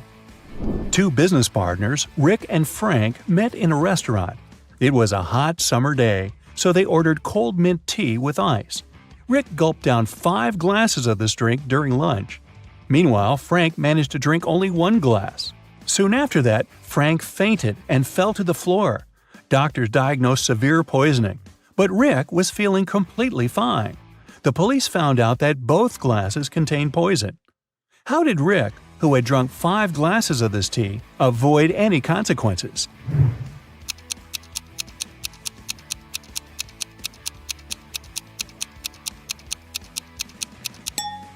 Rick survived because the poison was in the ice cubes. He drank quickly, and the ice had no time to melt in his drink. As for Frank, he drank his tea slowly, and the ice melted in his drink to poison it heavily. You pronounce me as 1, but write me as 3. You can't read this riddle without me. What am I?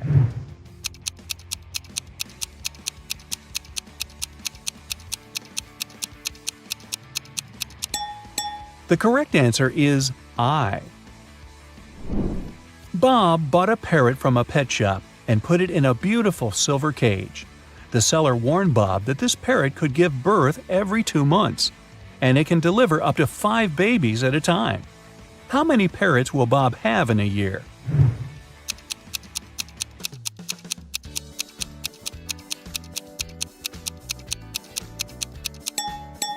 Just 1, because he only bought 1 bird, not 2. I'm always trapped in my glass cage. I'm usually found at the bottom of the cage. If I climb higher, I get hotter. If I climb down, I get cooler. What am I?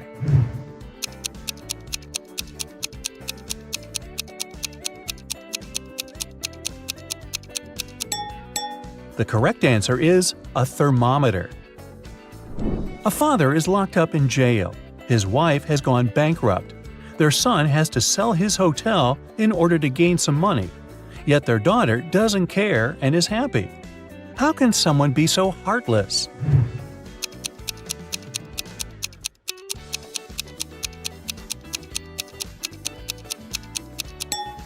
The family is playing Monopoly, and the daughter is winning the game.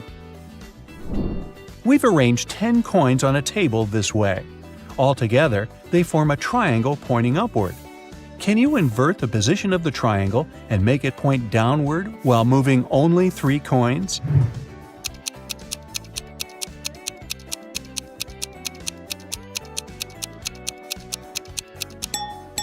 Here's the easiest way to do it. Just move these coins as shown. I'm always ahead of you, yet you can never see me. What am I?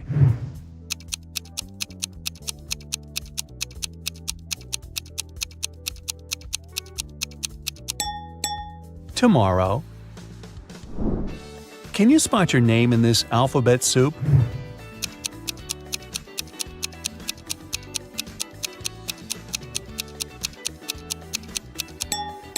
Oh, there it is. Rosie and Melanie are having an argument. Rosie yells, "I'm part of this club, let me in!"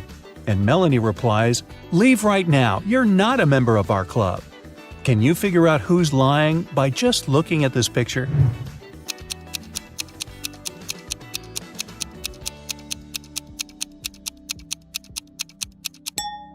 Both ladies have club tattoos, but Melanie's tattoo is slightly different from the club's logo. Therefore, her membership must be fake. Bella and Shelley are sisters and best friends. One weekend, their parents went on vacation. Before leaving, they strictly forbade Bella and Shelley to have parties in the house. But the sisters didn't listen and invited all their friends as soon as their parents left. After the party, the entire house was a mess. So, Bella and Shelley hired a cleaning lady to get rid of any evidence of the party. When their parents arrived home, their mother, Jessica, began to yell, "I told you, no parties in this house!" How did she know?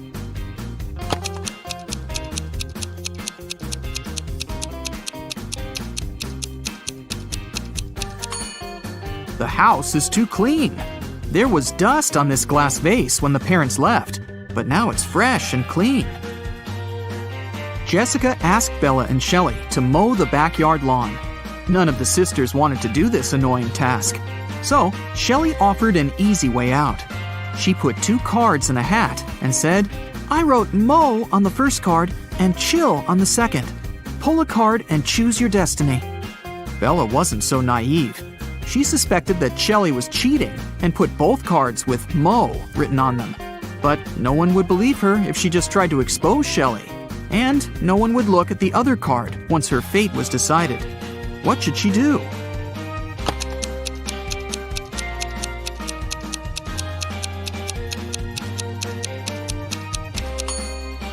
When asked to draw a card, Bella should pick any and destroy the paper without looking at it. In this case, to decide her fate, they'll have to look at the other card, which also says mow. And this will mean that Shelley should mow the lawn. Over a cup of tea, Bella bet Shelley $10 that she could convert her $50 into $100. Do you think Shelley should accept the bet?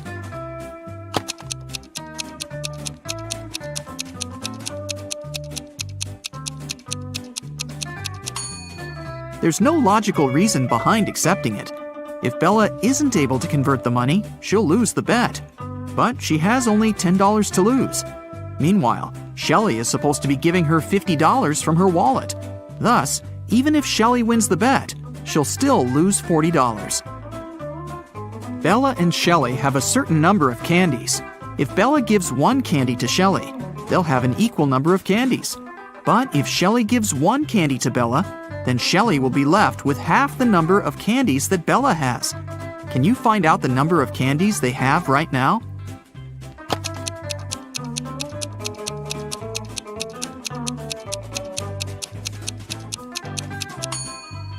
Let's use some math to figure it out. Right now, Shelley has X candies and Bella has Z candies. Now we can sum it up in these equations. X plus 1 equals Z minus 1. Therefore, Z minus X equals 2. Also, X minus 1 equals Z plus 1 divided by 2. Now we know that 2X minus Z equals 3. So, if we equate these two conclusions, we'll get the following. X plus 2 equals 2X minus 3. Now we know that X equals 5 and Z equals 7. Therefore, Shelley has 5 candies and Bella has 7 candies. Shelley was doing laundry and found out that her favorite t-shirt got torn. Can you count the exact number of holes in her t-shirt?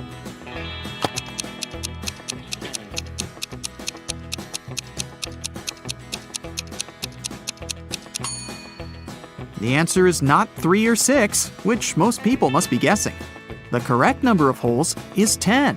1 hole for the neck, 2 holes for the arms, 1 hole for the torso, 3 holes in the front, and 3 holes in the back. Bella went to the basement to find her old books. Suddenly, the bulb burned out. Bella took the new bulb to replace it, but the wires are very tangled. Can you find the correct switch that will turn on the bulb?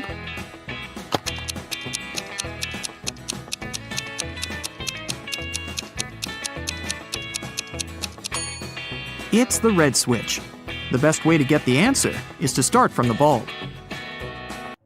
It's been a long day. Bella finally went to sleep. But when she saw her bedroom, she yelled and ran away. Can you tell what's wrong here?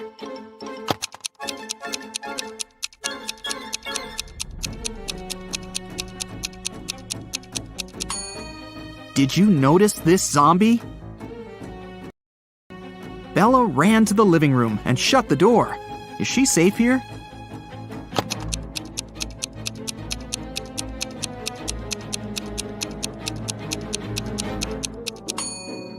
Nope. Take a look at the mirror. Some stranger is inside the room. Bella and Shelley went hiking with their friends. 4 of them went into a completely empty lake. And then 8 people came out. How is this possible?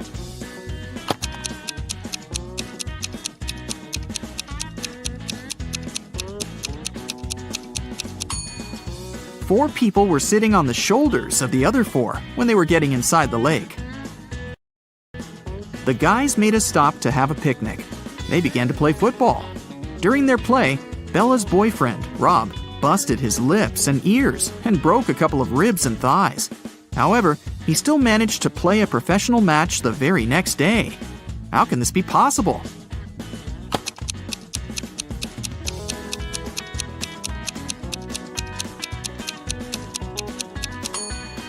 Rob knocked on his food plate accidentally while playing.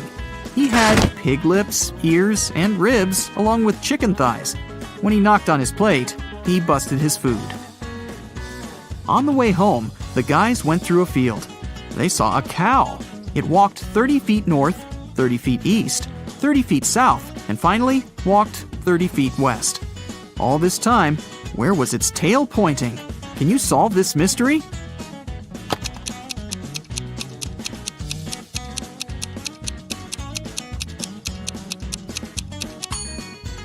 Downwards, of course.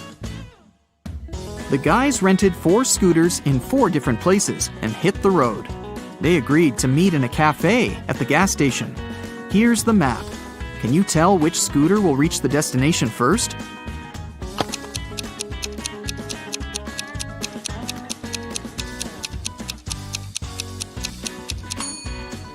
The third one.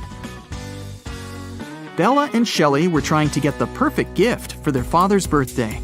Finally, they found this beautiful vintage watch, but they couldn't afford it. The seller offered them a deal. "Solve my riddle, and I'll make a 90% discount." The sisters agreed. The seller took out a $50 bill and asked, "What's the easiest way to double my money?" Can you help them solve this mystery?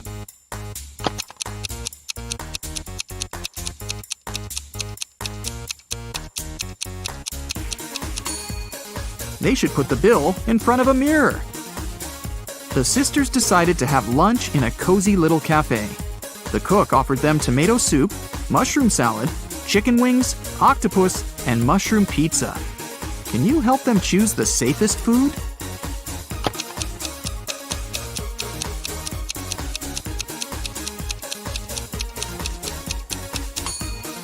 There are mirror shards in these chicken wings.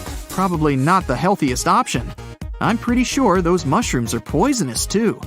This octopus is still alive, and this soup must be several weeks old. So, Bella and Shelley should choose the mushroom pizza. After lunch, the local barista offered the sisters free coffee if they managed to solve his tricky riddle. Here's the task. Name a 10-letter word in English that can be typed using only the top rows of your computer keyboard. Can you help the ladies get their free coffee?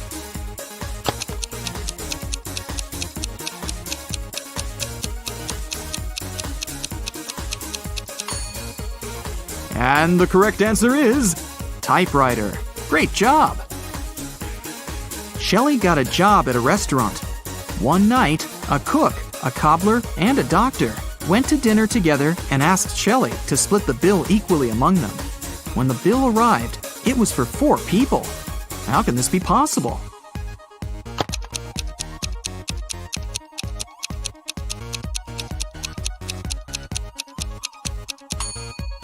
The 4th person was the knight. It was just misspelled as night. Shelley and Bella were walking down the street. Suddenly, they saw this creepy shadow. Can you guess what's going on here? Should they be worried?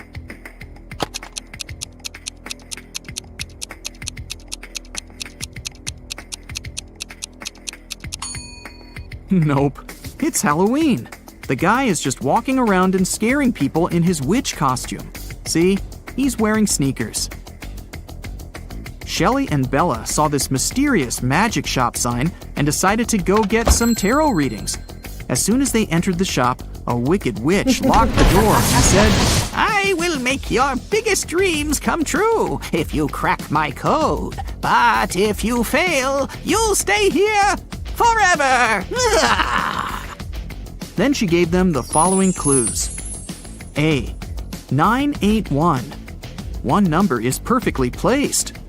B. 924. Everything is incorrect. C. 093. 2 numbers are part of the code, but are in the wrong places. D. 147. One number is part of the code, but is in the wrong place. E. 783. One number is part of the code, but is in the wrong place. Can you help Shelley and Bella?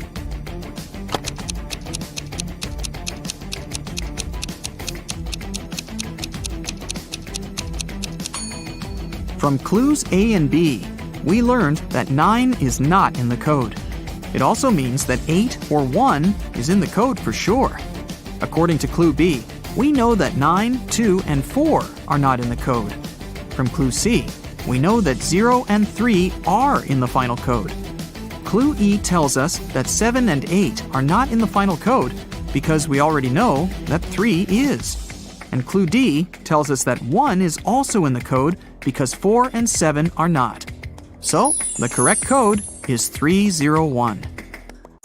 The witch has fulfilled Shelley and Bella's wishes. They wanted to thank her and decided to prepare her favorite drink from a recipe book. Unfortunately, the last ingredient was encrypted. Can you help them crack the code?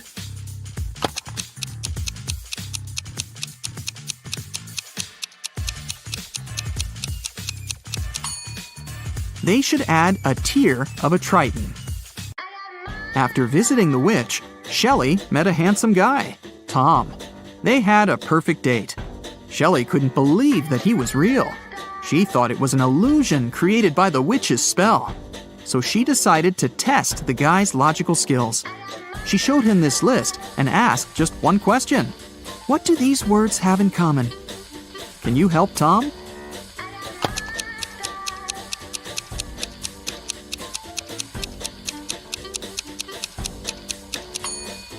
If we remove the first letter of each word and place it in the end, you'll be able to read the same word from the beginning and the end. Can you figure out the next number in this sequence?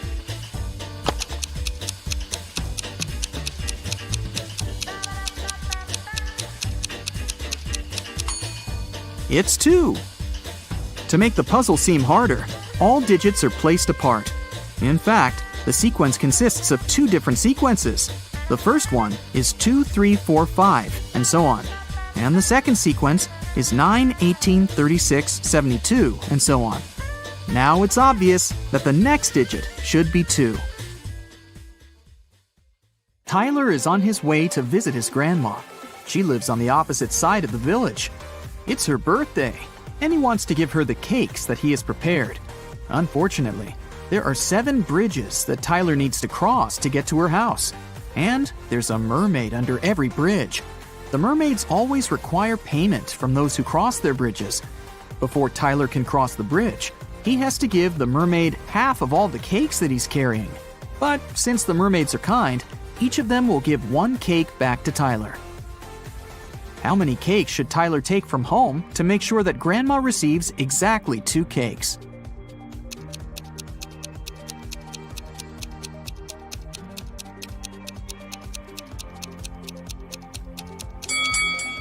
Two. Tyler will have to give half of his cakes at each bridge, but he'll still get 1 cake back. If Tyler takes 2 cakes from home, he'll manage to stay with 2 cakes after every bridge. Will is going on a jungle trip for 1 day. He asked his wife to pack something to eat, something to drink, and something to help him stay warm. When Will opened his backpack, he found just one thing. Can you guess what it was?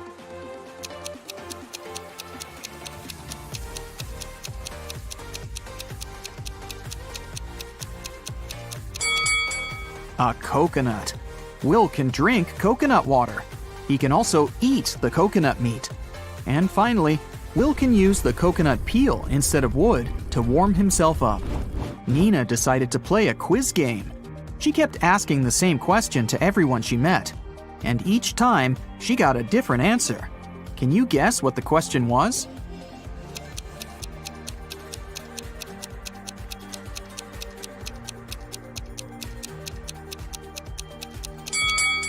The question that Nina asked was, what is the time?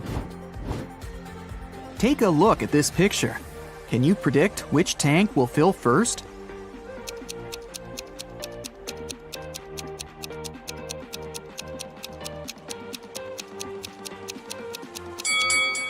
Tank 5. The connection between Tank 5 and Tank 2 is blocked. So the water will move into the 5th tank from the first one. But it won't go to Tank 2. Therefore, Tank 5 will fill up first. What about this complicated structure? Can you tell which of the tanks will fill first?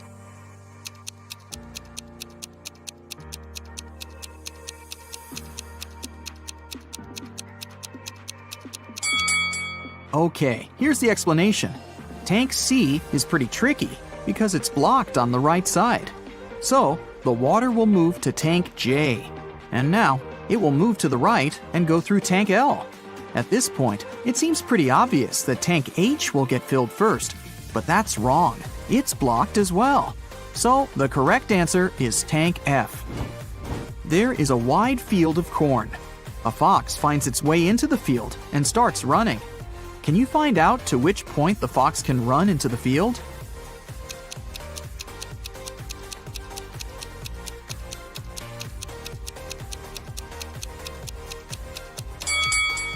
The fox can only run to the middle of the field. After that midpoint, the fox will actually be running out of the field. Stacy is a weather forecaster. It's raining today at 11:57 a.m. Can you help her figure out the chances of sunny weather in 72 hours?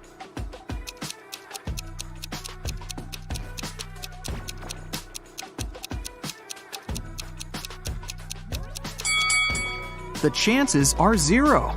In 72 hours, it'll be nighttime. How is a fly different from a mosquito?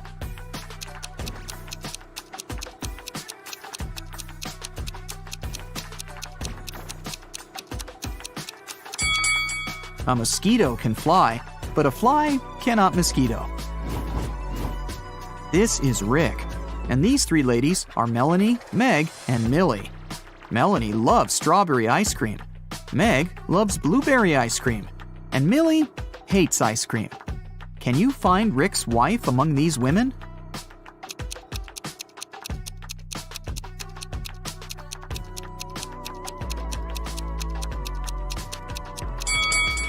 It's Meg. She has a matching ring on her finger.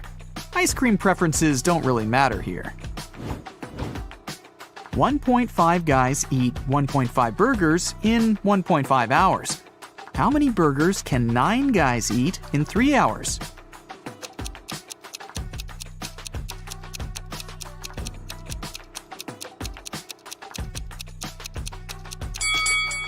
More hours mean more burgers, and more guys mean more burgers.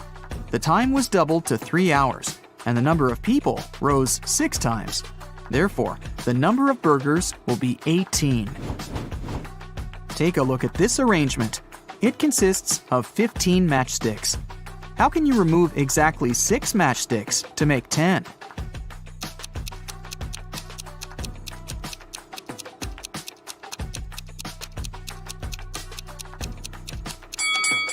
Here's the easiest way. Frank is a grandfather. His grandson is about as old in days as his son is in weeks. The grandson is also as many months old as Frank is in years.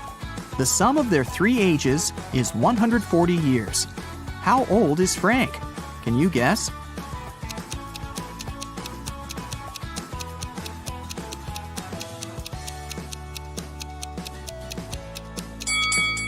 To solve this riddle, we need some calculations. Let's say the grandfather is A, the son is B, and the grandson is C. Since the total age is 140 years, we can make up the following equation. A plus B plus C equals 140. Also, the grandson is about as many days old as the son is in weeks, which can be expressed in this equation. 365C equals 52B. And finally, the grandson is as many months old as Frank is in years, so 12C equals A. Now we can put this information into one big equation and calculate the final result. 12C plus 365C divided by 52 plus C equals 140. 624C plus 365C plus 52C equals 7280. 1041C equals 7280, so C equals 6.99. Since the task said that the grandson was about as old in days as his father in weeks, we can round up that number to 7. Therefore, Frank is 84 years old, and his son is 49. If you multiply all the numbers on your phone, what number will you get?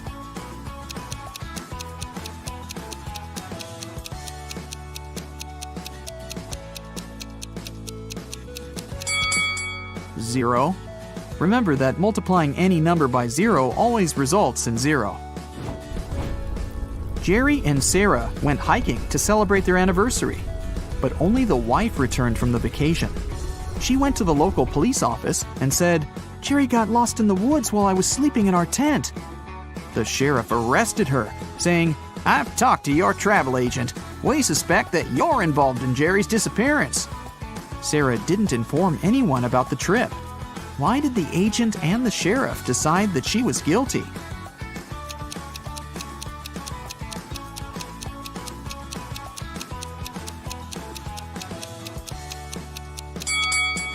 Sarah bought only a one-way ticket for her husband and a round-trip ticket for herself. It means that she was sure that she would be returning alone. Can you tell which of the following statements is true? One statement here is false, 2 statements here are false, 3 statements here are false.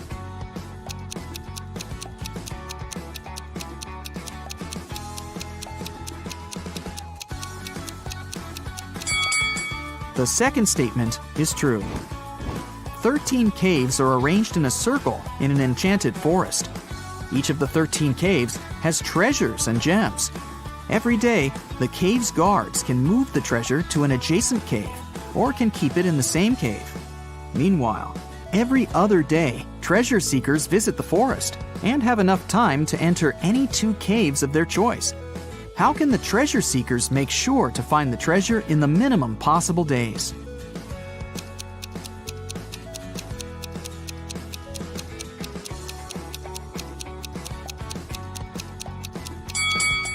One of the treasure seekers should move clockwise every day, and one of the treasure seekers should move counterclockwise.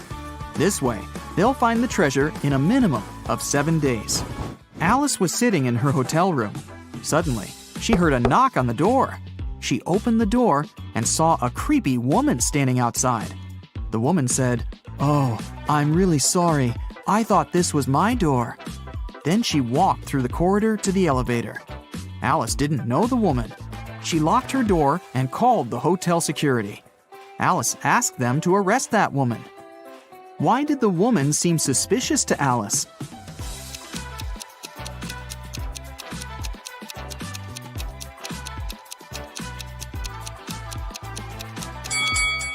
If the woman thought the room was hers, she would have used the keys, but she knocked on the door. Alex, Amy, Allie, and Austin got trapped in a jungle. There's a bridge that can lead them back to the city safely. But the bridge is very old and dark. It can handle only 2 people to pass through. Also, the family has only 1 flashlight to move through the dark. Alex takes 1 minute to cross. Amy takes 2 minutes, Allie takes 4, and Austin takes 5 minutes. How can they all get to the other side in the minimum possible time?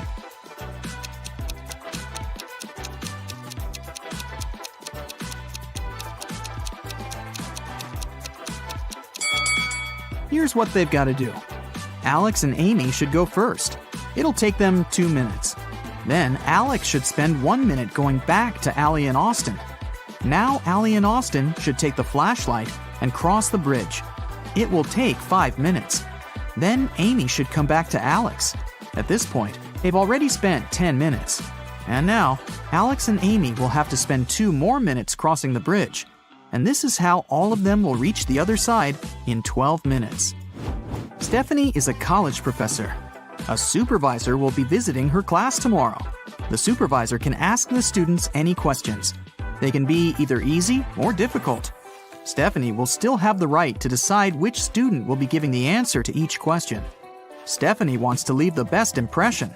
What instruction should she give to her students to maximize the chances of receiving a correct answer for each question? Can you help her?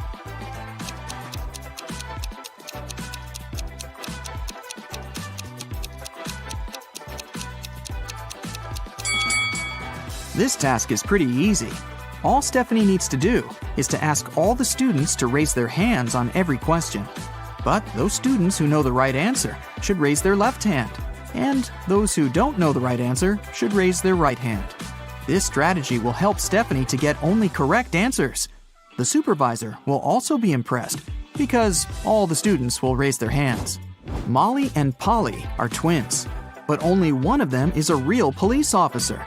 Can you tell who?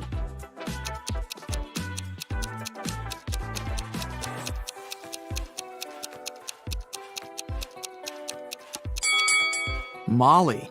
There's a camera filming Polly because she's an actress. Hey there! Want to check how attentive you are? I bet you're a quick thinker and will be able to crack all my scrambled words in no time.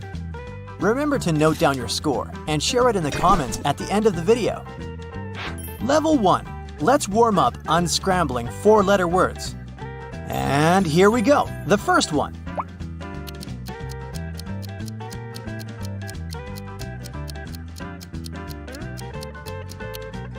That's right, it's bear. Do you know that some species of Asiatic bears build nests in the trees? Cute! How about this word?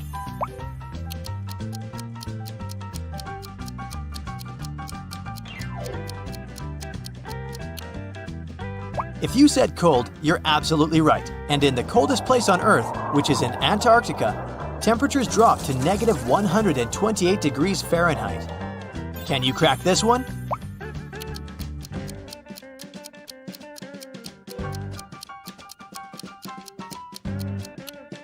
The word door is scrambled here. A little hint, this word is connected with water.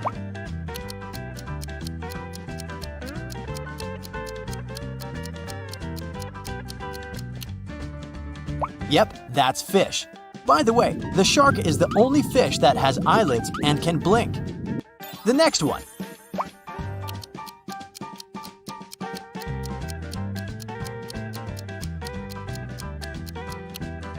It sounds like air, but is actually hair. Do you know that the average person has 100,000 to 150,000 strands of hair? How about figuring out this one?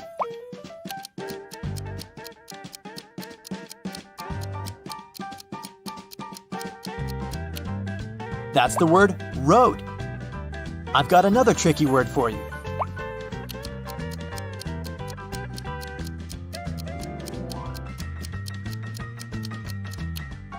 And if you said skin, you're absolutely right. On average, the skin makes up around 15% of your body weight. How fast will you be able to figure out this one?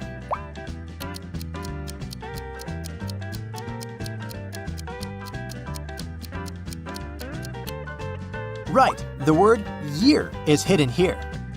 The next tricky word for you.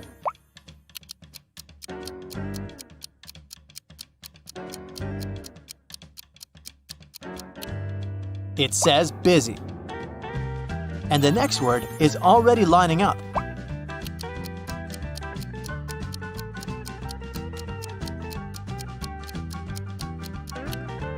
That's the word city. At the moment, the most populated city in the world is Tokyo, Japan, with more than 37 million people living there. Are you ready for something more complicated? Then let me take you to level 2 with 5-letter scrambled words. And here's the first level 2 word. Concentrate and crack this riddle.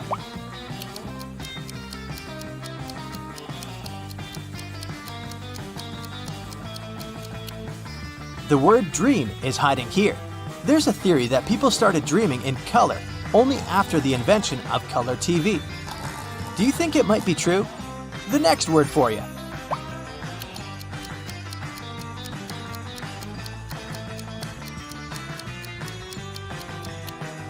Right you are. That's queen. How about this one?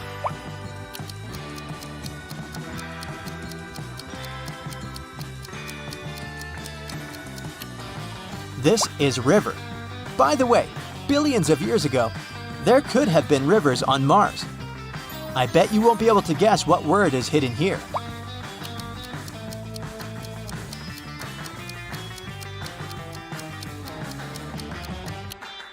Did you say sheep? That's right. These animals have rectangular-shaped pupils. How about this word?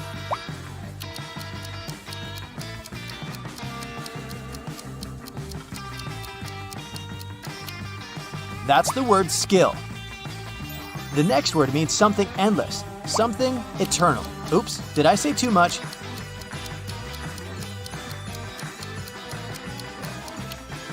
And this word is space. Did you know that space is almost completely silent? Try to figure out what word is scrambled here.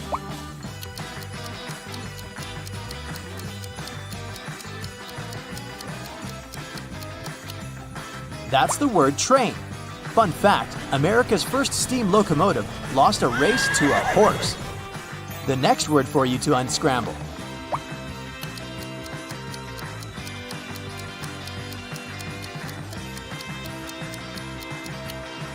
Right, that's table. And how about this one?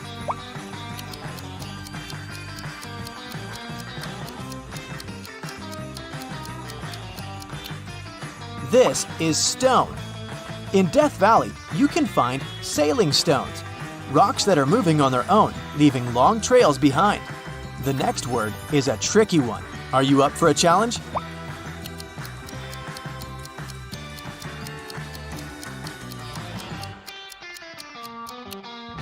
Okay, it was probably not so difficult. Sugar. Level 3. 6-letter words. Wait, what? Calm down, I'm sure you'll manage. Okay, take a deep breath. Ready? Go!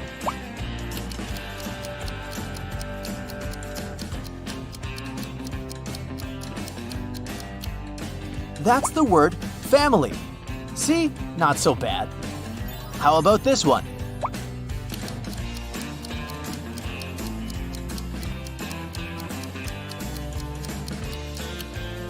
The word system is hidden here.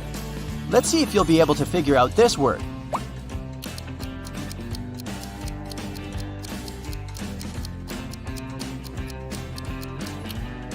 Right, it's coffee. They're seeds found inside the coffee cherry. The next word is one of the cutest you'll find in this quiz.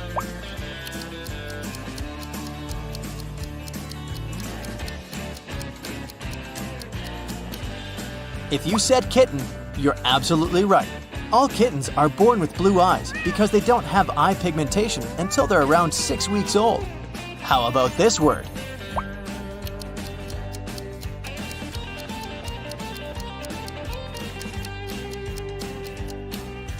Yep, it's spring.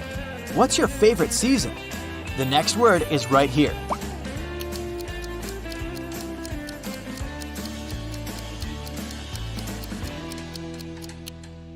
That's the word finger. Did you know your fingers don't have muscles? Here you go. Try to crack this puzzle.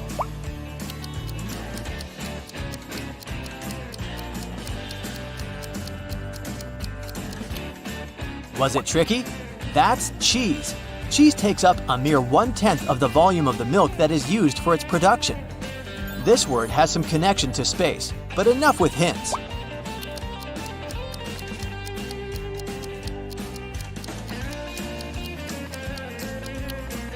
Right you are, that's planet. The coldest planet in our solar system is Uranus. Its surface temperature often drops to -371 degrees Fahrenheit. I dare you to unscramble this word.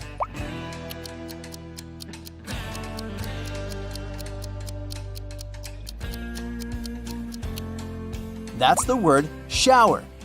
And how about this one?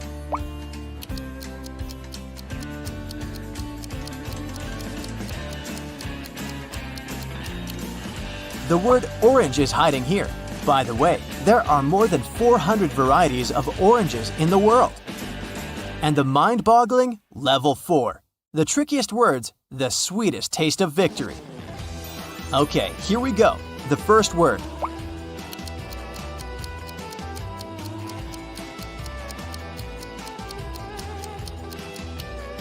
This word is problem, and I hope you'll have as few of those in your life as possible. And this word is kind of the opposite of problems.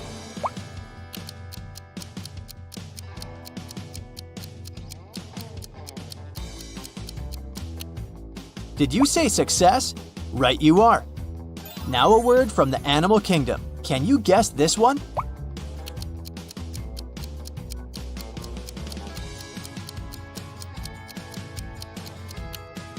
That's the word grizzly. A cool fact about these bears. They don't hibernate. How about this word?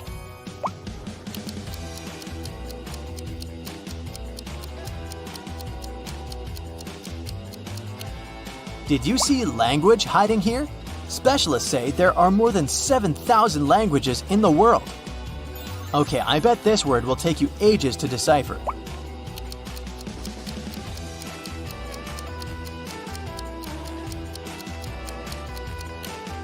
Right, this is squirrel. By the way, squirrels' front teeth never stop growing. The next word is often cold and rainy, but it depends on where you live.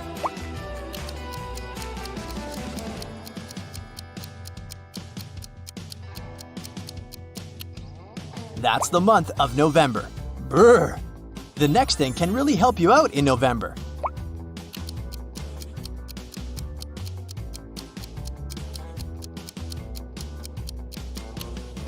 That's right, it's umbrella.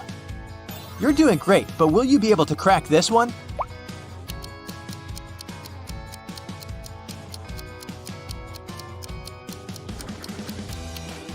I bet you use it every day. It's computer. The first modern computer could only do 4 things. It was basically a giant calculator that could add, subtract, divide, and multiply. Here's another one for you.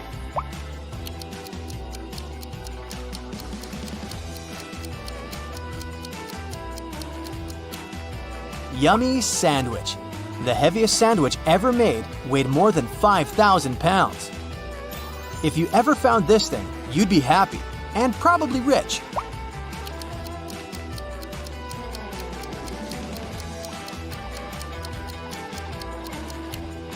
If you thought of treasure, you guessed correctly. And how about this one?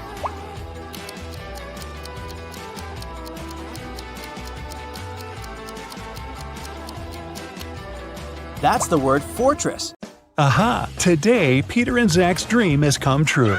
They've bought a trailer. Now they're ready to begin their long-planned journey through mystical places all over the country to make their vlog. But first, they need to pack. There are 3 boxes, but the guys can only take one of them. Which box should they choose?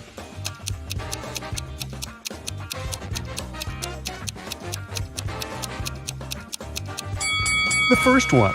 Take a look at the reflection in the mirror. The second box is empty, and the food in the third box is spoiled. Several cockroaches are crawling around too, probably not the best company for a road trip. Peter's aunt, Sarah, gave the guys 3 patchwork quilts for the trip. She said that she made all 3 of them by hand, but it's a lie. In fact, she made only 1 quilt and bought the remaining 2 online. Sarah was embarrassed to admit it because she was famous for sewing everything by hand. Can you tell which blanket is handmade?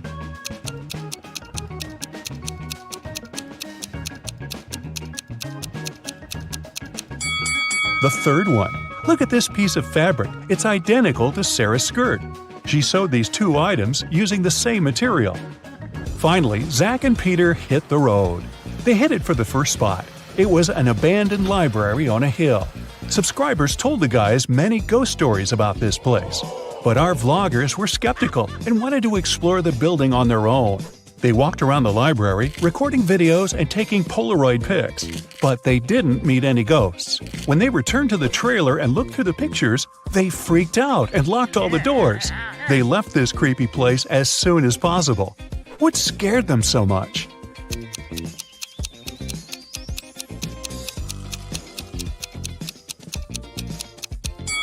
Both of them are in the photo, but then who took this picture?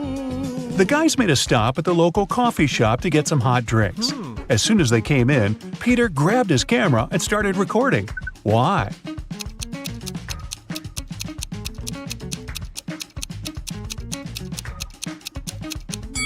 Here's a ghost. The guys ordered sandwiches, but the barista, Fiona, had to prepare online orders first. So she asked the guys to wait for their food for a while. Fiona cut 1 loaf of bread into 4 pieces in 12 seconds. How much time does she need to cut the same loaf of bread into 5 pieces?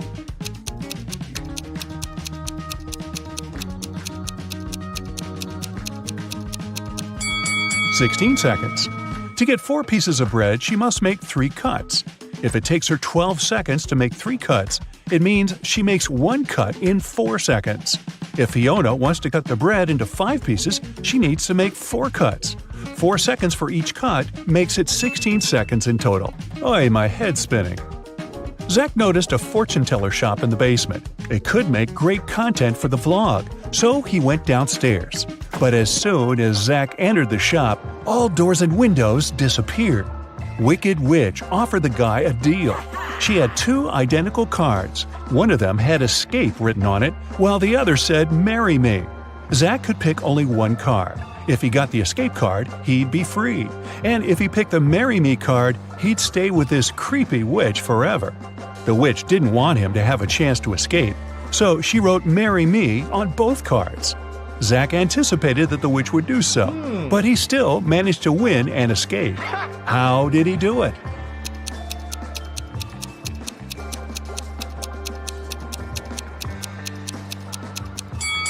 He picked a card and dropped it in the fireplace, saying it was an accident. The witch had to reveal the remaining card that said marry me. According to the rules, there had to be 2 different cards. So the witch had nothing to do but agree that the card Zach had picked and burned must have been the escape card. Peter and Zach continue their journey. In the evening, the guys saw these 3 hitchhikers not far from a bus stop. They could only pick up one person. Who should they choose?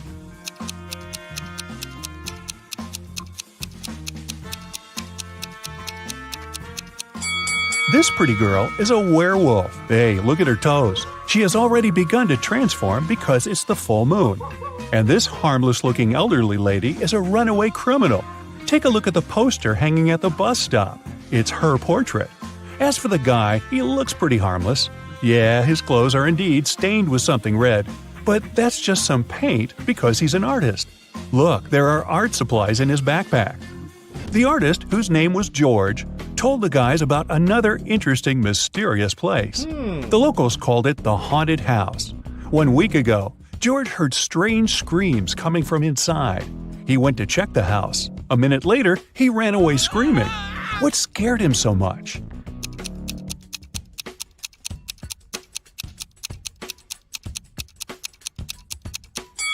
The portrait of this creepy clown is moving. Zach and Peter decided to explore that haunted house. When they entered the building, they didn't see any portraits, but they heard screams coming from the basement. They walked downstairs and found a loudspeaker that replayed the screams over and over again. There was a clown costume in the closet.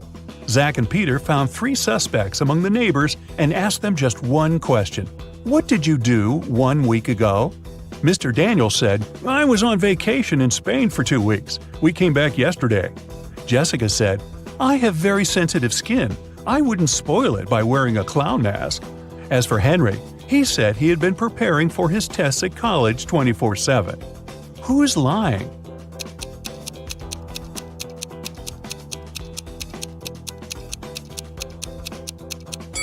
Jessica. Zach and Peter didn't say anything about the clown, but she started making excuses anyway. The guys arrived at the local hospital to film an interview with a famous professor, Dr. Thompson. But first, he had to help 4 people. Kyle complained, I'm misophonic. I wash my hands 100 times a day. Kelly explained, I'm afraid of heights. I can't even ride a bike. Fred complained, I have a strong fear of water. I can't even look at a faucet. And Jenny claimed that she had claustrophobia. She always fainted in elevators. Dr. Thompson knew for sure that only one of these people told the truth. Can you tell who?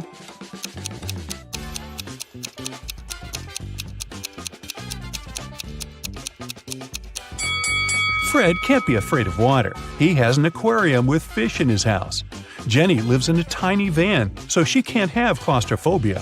And Kyle's apartment is too messy for someone who has a fear of dirt and germs. So it's Kelly. She sleeps on the floor, which is normal for someone with an abnormal fear of heights. Next stop, creepy caves. Zach and Peter went to see ancient ruins in the middle of the woods. Many people had disappeared there. The guys heard weird screams coming from the cave, ran toward the sound, and got lost. Suddenly, they saw 3 tunnels. The first tunnel was filled with fire. A hungry vampire was waiting in the second tunnel. And the third tunnel was filled with poisonous apples. Which way should they choose?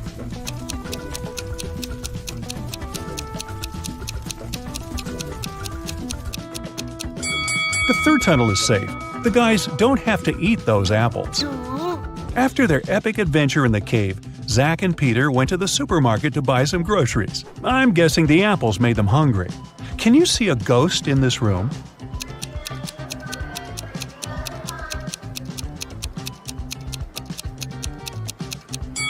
Here it is.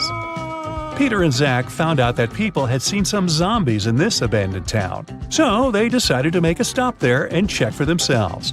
The town looked empty. The guys were very disappointed.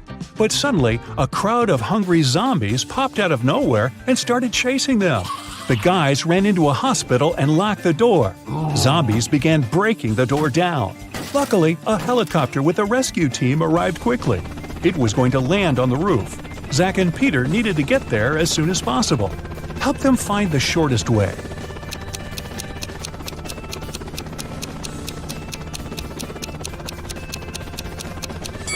Here's the way. After saving the guys, the rescue team invited Peter and Zach to go skydiving together. They agreed and put on parachutes. They took this picture inside the plane right before the jump. Can you tell which of these people is in danger?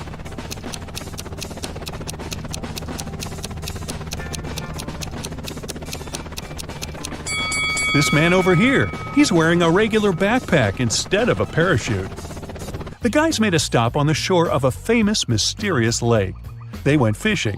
Suddenly, a mermaid jumped out of the water and dragged Zach into the lake. Peter jumped into the water to rescue his friend. Finally, he found Zach wrapped in seaweed on the rocks in the middle of the lake. 3 mermaids had gathered around Zach and were singing their songs. When they noticed Peter, they said, "We'll set your friend free if you guess which one of us is not a real mermaid. Can you help the guy?"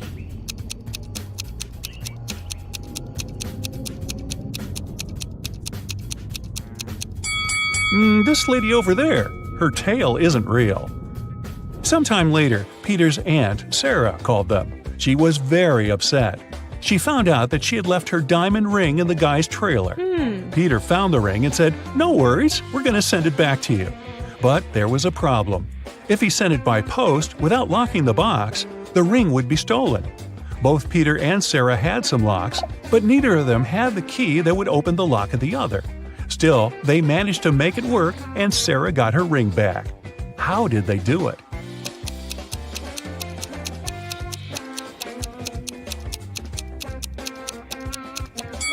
Peter locked the box with the ring and sent it to Sarah. When Sarah received the box, she added her lock and sent it back. Peter received the box and removed his lock. Then he sent the box back to Sarah. She opened the lock with her key and got the ring. Man, these folks lead complicated lives, don't you think? Detective Callum arrived at a jewelry store because the owner reported that someone had stolen a diamond. He didn't let any customers or a cleaning man out, so they were the main suspects. Everyone denied stealing the diamond. There were no fingerprints found. Can you help Detective Callum decide whom he should arrest?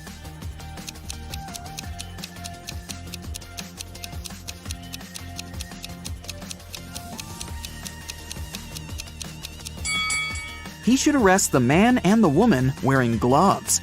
Since no fingerprints were left, it must be one of them, or both. Olivia sneaked into an old mansion to explore it and got trapped inside. There are 3 ways out, and all of them are dangerous.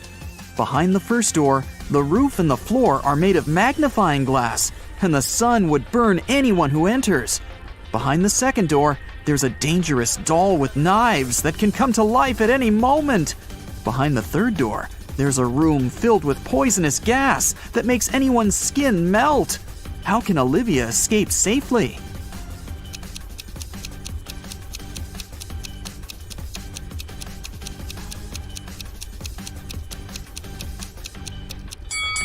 She can just leave through the first door. It's night, so the sun isn't shining, so the first way out is safe. Detective Callum was abroad, traveling by train, when he heard 2 men arguing.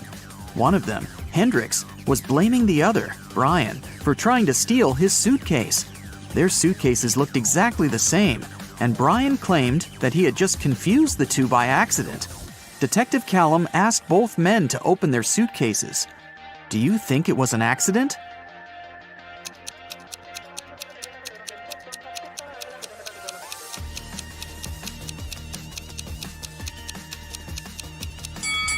Hendrix's suitcase is filled with clothes and electronic devices and must be pretty heavy. Brian's suitcase is almost empty, with only a pair of jeans and a book inside. It must be way lighter, and even though the bags look alike, Brian for sure knew that the bag he took couldn't be his. It was way heavier than it was supposed to be. Luna found her cousin Mia poisoned in her room and called the police. Detective Callum asked Luna what had happened. She said that she was walking past Mia's house when she saw that the light in her room was on. She walked to the window to see if Mia was there and saw her on the floor. She had a key, so she walked into the house and called the police. She didn't touch anything so that they could investigate what had happened.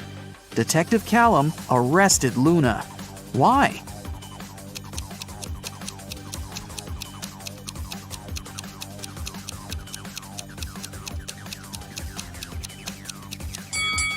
She said that she saw Mia in the window. But look, the blinds are closed. If Luna hadn't touched anything, she couldn't have seen what was going on in the room. She must be lying about something. While Ms. Virginia Dell, a rich lady, was on her 3-month business trip abroad, her mansion was robbed. The security was notified, and Detective Callum started the investigation. There were 3 people caught on the security camera, and he started interrogating them. Charlotte, Ms. Dell's cousin, said that she'd visited several times to collect the mail. Camilla, the housemaid, said that she had come 3 days ago to clean the house. Ismail, the gardener, said that she came every Wednesday to take care of the garden. All of them denied stealing anything. Detective Callum arrested one of them. Whom?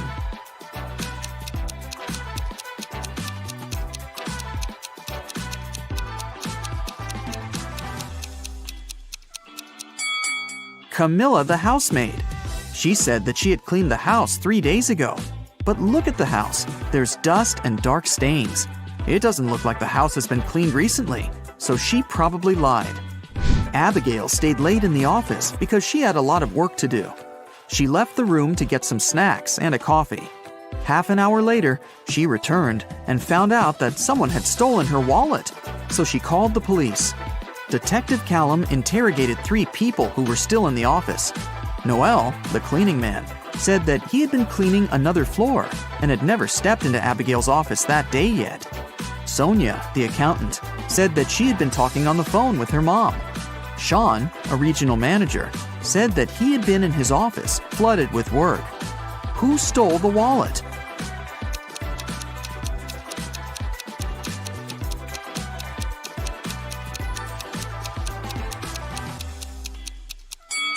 No one. Detective Callum figured out that since Abigail went to get snacks and coffee, she must have had her wallet with her. He just recommended she should get some sleep and stop overworking. Elizabeth and her daughter Ella went abroad traveling. They were walking and shopping in one remote town when Elizabeth noticed that Ella had disappeared. She called the police and they started to look for the girl. There were 3 people nearby and they were interrogated. Layla said that she hadn't seen the girl. Madison said that she had seen the girl with her mom, but that was it. Amelia said that she had heard someone screaming, but she hadn't seen who it was. Who should be arrested?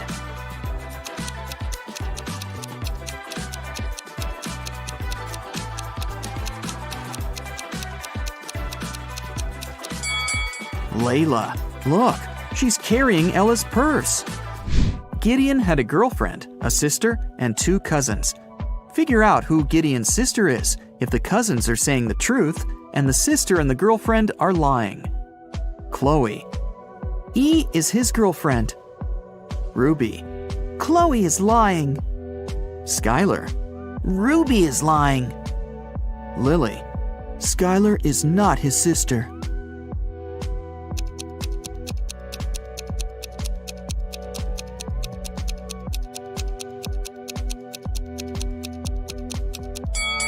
If Chloe is telling the truth, then Lily is lying. Then Skylar is his sister, who's also lying.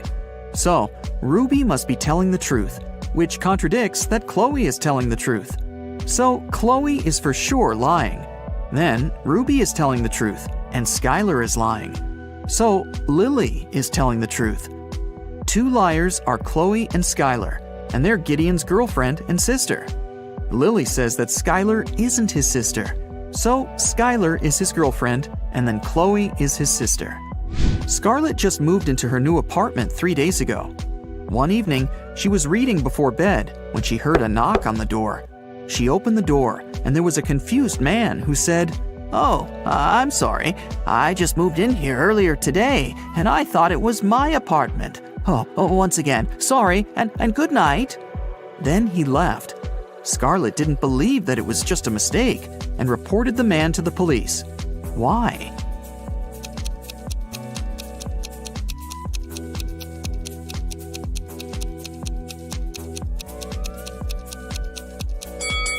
The problem was that the guy had knocked. If he had really thought it was his room, he would have tried to open it with his own keys. Nora lived alone in the city suburbs. She called the police and reported that someone had robbed her house and stolen her savings that she had been keeping in a pair of socks on one of her wardrobe shelves. Detective Callum arrived with the police, took a look at the room, and closed the case, claiming that the lady was lying. Why did he think so?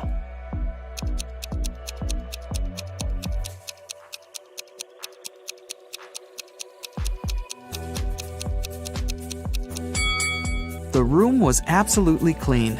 If someone had robbed the house, they would have made a mess while searching for money. The person who took the money must have known exactly where it was, which is unrealistic. Mrs. Ledger is a high school history teacher. One day, she started a sudden oral test, asking students questions from the back of the book. If the students figure out the order in which she asks, they can find the answer to their question in advance. The first 3 people she asked were Atlas, Eleanor, and Gracelyn. There are Zoe, Luca, Sienna, and Victoria left. Can you guess who will answer which question?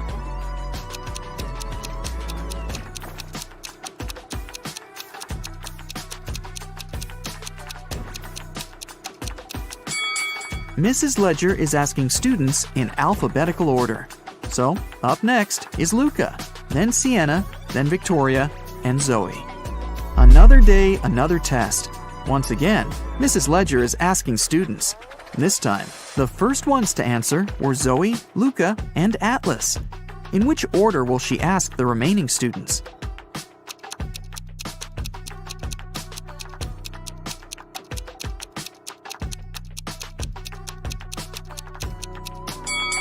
This time, she started with people with the shortest names. There are 3 letters in Zoe, 4 in Luca, and 5 in Atlas. The next one is Sienna, who has 6 letters in her name. Then Eleanor with 7 letters, Victoria with 8 letters, and Gracelyn with 9. Ellie found herself locked in a dungeon and couldn't remember what had happened. She looked around and saw a door that could have been a way out, but it required a passcode and she didn't know it. Luckily, there was a hint. 1-802-3004-0803-2611. She has just one chance, and if Ellie doesn't get it right, the dungeon will get locked forever. Can you help her decide which password is the correct one?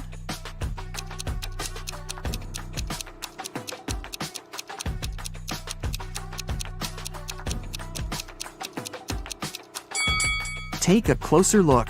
Some numbers have faded away a bit. This is probably because they had been used the most. They are 1, 2, and 6. The only code that uses all of them is the last one, 2611. It must be this one. Aurora came home after a long day at the university and was excited to eat the mint-flavored ice cream she had bought in the morning. But when she opened the freezer, the ice cream was gone. Aurora asked her 3 siblings who had eaten her ice cream, and they all denied it. Dawn said, "I'm on a diet, and I haven't been eating ice cream and stuff for a week now." Everett said, "Dude, I had my chips. There was no need to eat your ice cream this time." Phoenix said, "First, I don't like mint ice cream, and second, I was in my room all day, and I didn't even go down once until now." Who has eaten the ice cream?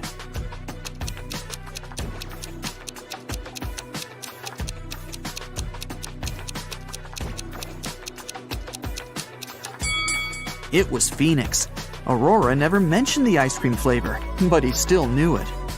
Hey, how about some tricky riddles that will put your brain to work? Ready? How fast can you solve this one? Grace has 7 sons and each of them has a sister. How many children does Grace have in total?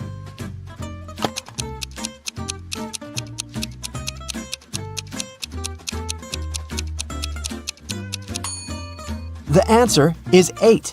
I bet all the sons have the same sister, so 7 sons plus 1 sister equals 8 children. Stephen's family was away this weekend, but he was found unconscious outside his mansion. Investigators had 3 main suspects. All of them were in the house when it happened. The first person was Maya, but she claimed to be innocent. "I was cleaning the house in the morning and I took a nap in the afternoon," she told the investigators. John, the butler, said, "I was told to check the food inventory in the afternoon." And the last person to be interrogated was James, the driver. He claimed he'd been far away from the house that day. Yeah, I was driving the boss's children to a garden party. Which of these people do you think is guilty?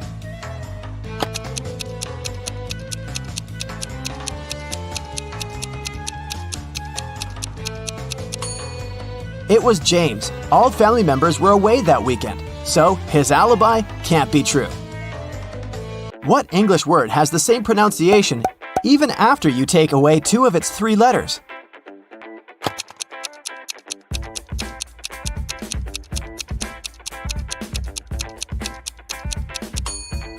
It's B. Phew, that one took some work. Look at these images and try to guess what's wrong.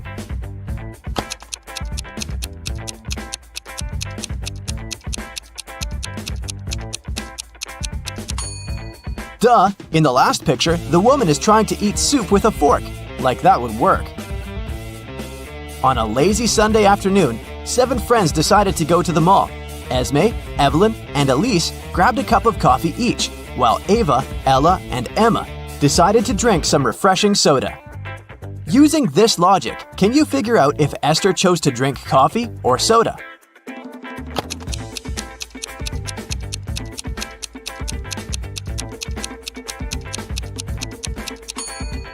Esther is drinking coffee. The secret is in the girl's name. Esme, Evelyn, Elise, and Esther all have 2 letters E in their names, just like the word coffee. There were 4 pairs in the basket and 4 people in the room. Each person took 1 pair. In the end, there was still 1 pair left in the basket. How is that possible?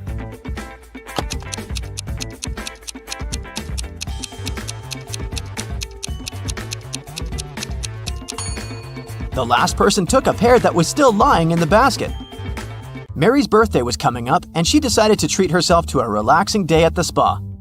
During a massage, Mary dozed off. When she woke up, the money she had in her purse was missing. Oh no! Mary had 3 suspects. The cashier, Erica, claimed, "I was having lunch in the back." Catherine, the masseuse, said, "I went to the back of the store to get some extra oil." The last person was Monica. She was another customer. She said she hadn't seen anything and had just been waiting for her appointment. Can you tell which one is the culprit?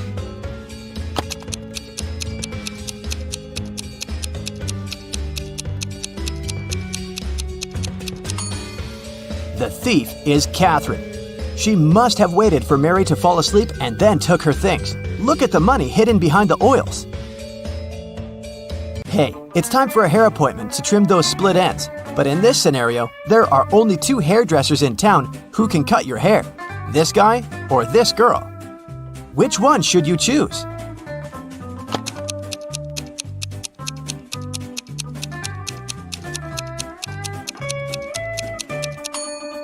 The girl, of course. If there are only 2 hairdressers in town, that means they cut each other's hair.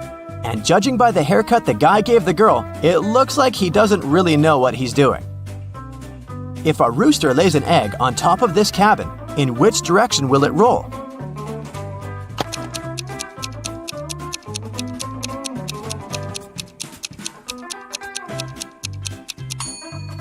Aha! Roosters don't lay eggs, so it wouldn't roll anywhere. The shopkeeper of an expensive skincare store called the police because someone had robbed his business. He didn't notice the culprit, but according to the security camera footage, there were 3 customers in the store at the time of the robbery. Police officers questioned each of them. Michael said he'd been buying some stuff for his pets. The second suspect, Kayla, was looking for ointments and some aloe vera gel. The last person, Rachel, told the interrogators she'd been busy looking for lotions. Can you tell who's lying?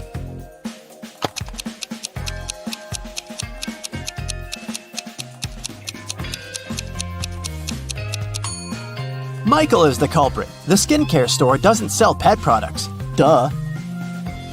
Peter is a rich man who owns a lot of expensive jewelry. One day, he woke up and noticed that all of it had been stolen. Uh-oh. He called a private detective to solve this case. Peter's wife Carla was the first one to be interrogated. "I was showering at the time," she said nervously.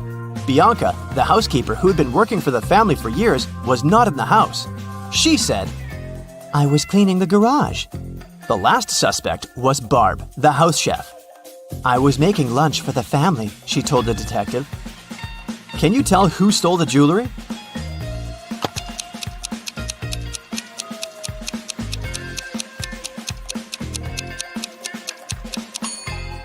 It was Barb, of course. She claimed she was cooking lunch, but the crime happened at night. A man lives on the 80th floor of a high-rise building. On rainy days, he takes the elevator all the way up.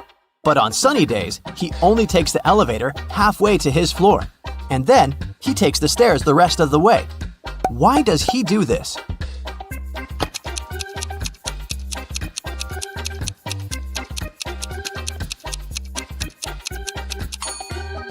Well, my friends, it so happens that the man is short. Normally, he can only reach the 40th floor button. But on rainy days, he manages to push the 80th floor button with the help of his umbrella handle. Genius, huh? On a rainy day, Miranda decided to work from home. At one point, she went to the bathroom. But when she got back, she noticed that her cell phone and money had been stolen right in her own house during the day. There were 3 people in the house at the time. Her sister Beth claimed it wasn't her. I was still asleep at the time because I'd gone to bed late yesterday. Her other sister Anna said she'd been taking a stroll in the garden when it had happened. I was watching the night-scented orchid bloom. And lastly, there was Josh, Miranda's boyfriend. I've just got home for lunch, he said. What do you think? Which of these 3 suspects stole Miranda's money and cell phone?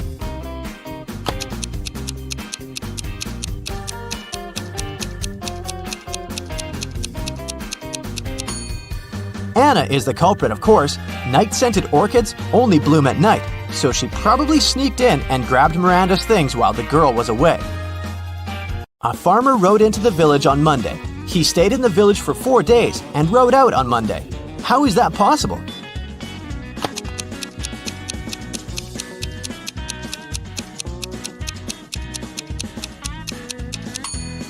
The farmer's horse is named Monday. I bet you didn't guess this one, did you? Uncle Ben's farm experienced a terrible downpour, and all but 15 pigs were missing and couldn't be found. How many pigs are still in the barn?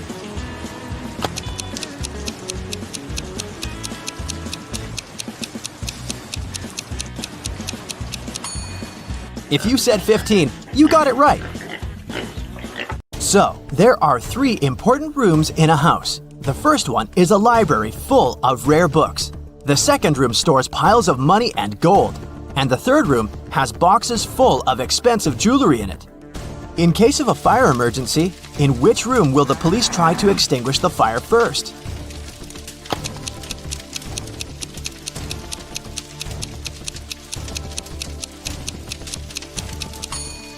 The correct answer is none. Police officers don't fight fire. That's the job of firefighters. Virginia accidentally sent an email to her boyfriend instead of her best friend. She didn't want her partner to see it, so she took his laptop while he was sleeping and tried to delete the message. The laptop required a password to unlock. Luckily, there was a post-it with a hint. History, 3. Music, 5. Book, 2, 3, 1. Yellow, 1. What's the passcode?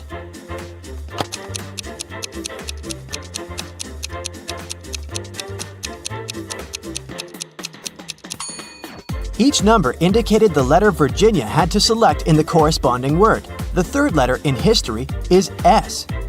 The fifth letter in music is C. The second, third, and first letters in book are O, O, and B. And the first letter in yellow is Y. The password is Scooby. Abby was a college student. Every day before classes, she packed a sandwich for lunch. And her meal disappeared from her backpack every single time. After Abby was left hungry once again, she got very angry and decided to track down the thief. The next day, she left her bag in the classroom, hid in a locker, and started waiting. Abby noticed someone pull the sandwich out of the backpack, but she didn't see their face. She decided to ask everyone about the stolen sandwich. Liam said, "How dare you? I only eat fruit salads." Jason said, "My granny made this sandwich for me." And Chuck said that he just bought his sandwich in the school vending machine. Who's lying?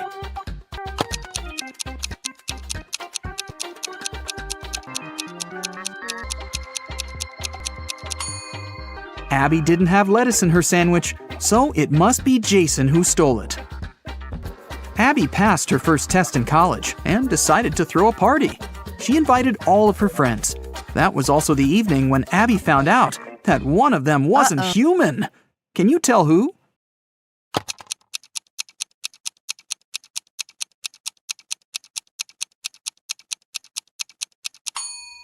It's Henry. Both of his shoes are for the right foot. During spring break, Abby organized a garage sale to sell some of her old dresses. After a while, Abby got her first customer, Tina. The girl picked only one dress and asked Abby, "How much for this dress?" Abby answered, $30. Tina didn't want to spend that much, so she asked, "Could you sell it for $20? Abby agreed. Tina gave her $50, but Abby didn't have any change, so she went to her neighbor to ask for help. The neighbor gave Abby 3 notes, 2 20s and 1 $10 note. Abby came back, gave $30 to Tina, and put the remaining $20 in her wallet. A few minutes later, the neighbor ran into Abby's garage and shouted, "That note you gave me is fake! Give me my money back!" Abby had to give the man her own money. How much money did she lose?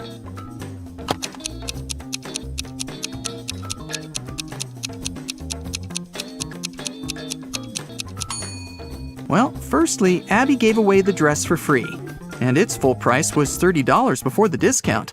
Then she had to pay $30 out of her own pocket to her neighbor. So, Abby lost a total of $60. Abby invited her best friend Nina to go skating in the park. Soon, they got really hungry and decided to buy some burgers. They chose similar toppings and added lots of sauces. 10 minutes later, Nina got very sick. Abby had to call 911. Paramedics took the girl to a hospital and diagnosed severe poisoning. Can you tell which sauce was poisoned?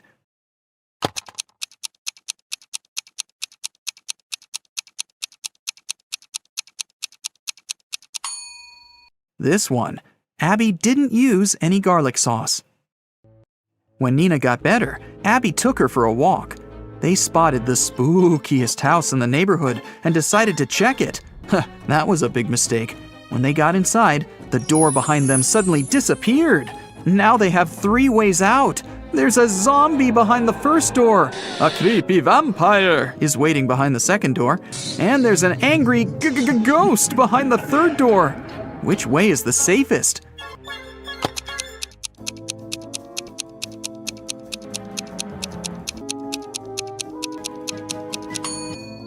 They should choose the third door. Ghosts may be spooky, but they can't cause any real harm. Okay, well, maybe you might get slimed, but... Nina and Abby found themselves in the next room. The door leading outside was open, and they ran toward it. But an old witch popped out of nowhere and yelled, "Not so fast! You've got to solve my riddle first! Why are these words in such an order?" Nina and Abby failed to crack this riddle. What about you?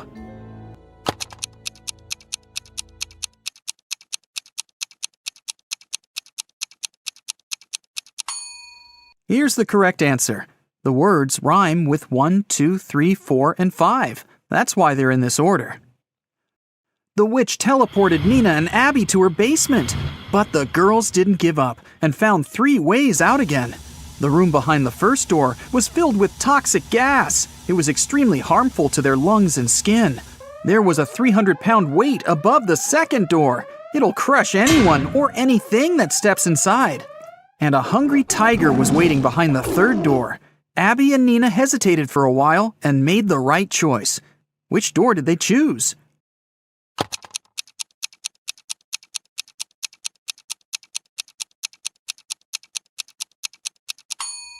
Nina took off her boot and threw it on the floor in the second room. The weight crushed the boot, and the girls ran into the room and closed the door. After that, they escaped through the window. Unfortunately, they got lost in a magical forest. It was cold since it was winter. After wandering around for a while, they saw 3 roads. All of them seemed dangerous. If they picked the road leading to the left, they'd have to go past some hungry wolves. And if they went straight ahead, they'd have to go through a village where werewolves lived. And the third path went over a lake covered with thin ice that could crack at any moment. Which way should they choose?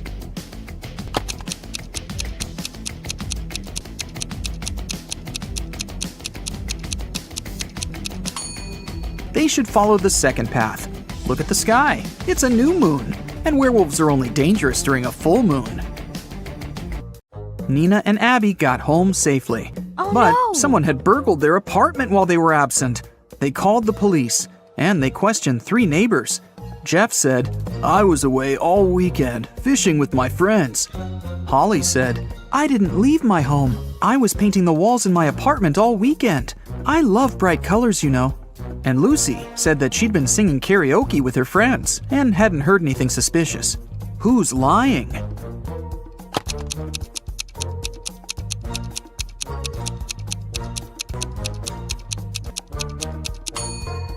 Holly.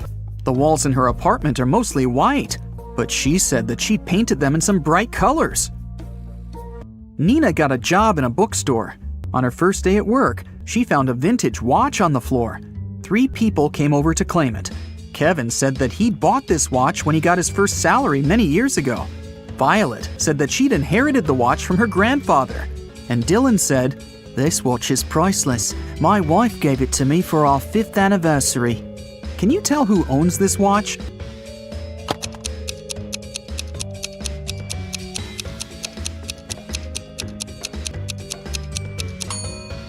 It's Violet. She has the narrowest wrist. That's why the girl made an extra hole. Otherwise, the watch would slip off her hand. Abby went on a date with Jerry. He invited her over. But as soon as Abby got inside his apartment, Jerry turned into an evil wizard. He decided to make fun of her and said, "I'll give you a chance to get free. Just make me breakfast tomorrow. If it's good enough, I'll let you go. And if it's bad, you'll stay here forever." The next morning, Abby came to the kitchen and began cooking. When she turned away from the stove, Jerry added a whole box of salt to the pot. But when Abby served breakfast, Jerry understood that he'd have to let Abby go. What did she cook?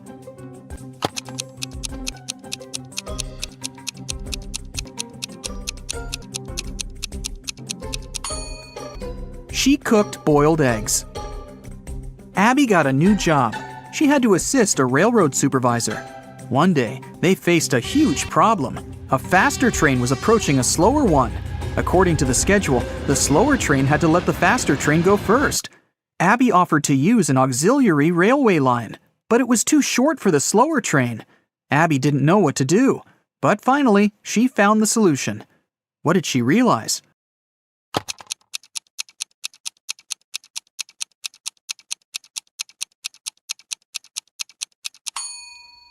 The faster train should use the auxiliary railway line. Now the slower train can move back.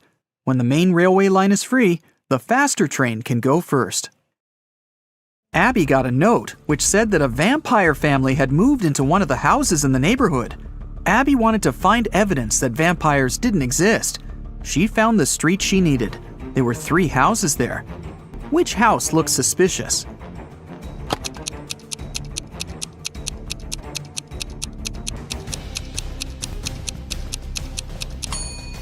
Look at the footprints. They're pretty weird.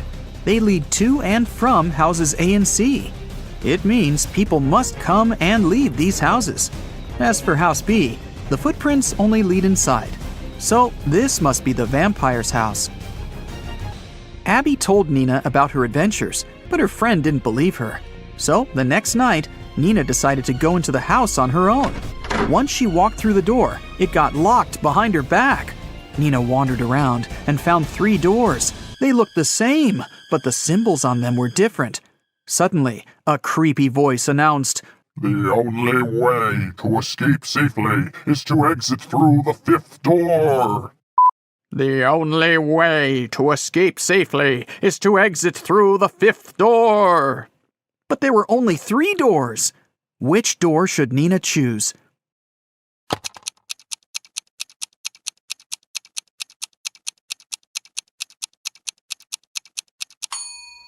Take a look at the symbols. They're actually numbers turned toward each other. So Nina should choose the first door. This symbol is made up of 2 5s looking at each other. This must be the fifth door the girl needs. A theft happened in Abby and Nina's college. The police caught 3 suspects. The detective's task was to identify which suspect was a robot. There were several items on the table in front of him: a kitchen knife, a bottle of water, a screwdriver, and a marker. Abby said that she knew how to recognize the robot. What should they do?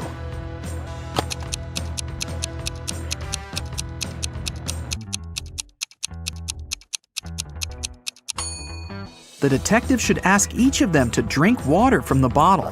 The robot will either refuse or experience a short circuit. One day, Abby decided to go visit her granny. The woman lived alone in the countryside. There were only a few stores near her house.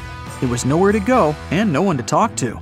Abby was sick and tired of her city life and wanted to breathe some fresh air for a few weeks. Her boyfriend, Chuck, didn't mind. The next day after Abby left, he sent her a message to find out how she was doing. Abby told him that everything was fine, and even sent him a selfie. Chuck looked at the picture and understood that Abby was lying. How did he know?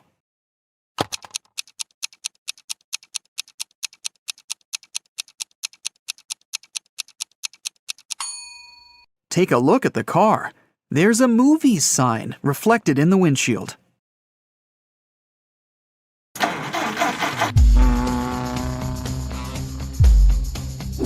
Cab driver Bobby was moving in the wrong direction on a one-way road. A police officer was standing nearby and noticed the driver, but he didn't stop or fine Bobby. Why?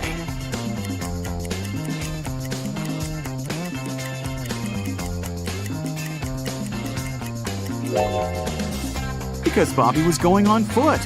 We've never mentioned that the cab driver was driving the cab, so this makes perfect sense. Bobby arrived at the local car service. He decided to give his car 3 coats of paint. Can you guess which coat would go on first?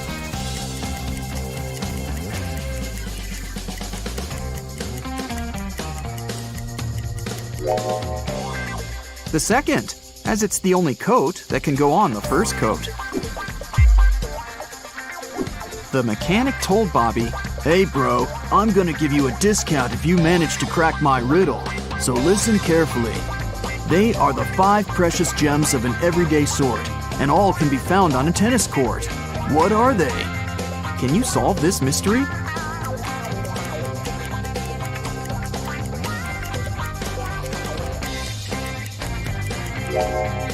And the correct answer is the vowels A, E, I, O, and U. Bobby was having a cup of tea when he called the waiter and told him that there was a fly in his tea. The waiter took away the cup and brought another one. But 2 seconds later, Bobby called the waiter again and said, "Hey, that's the same cup of tea." How did he know?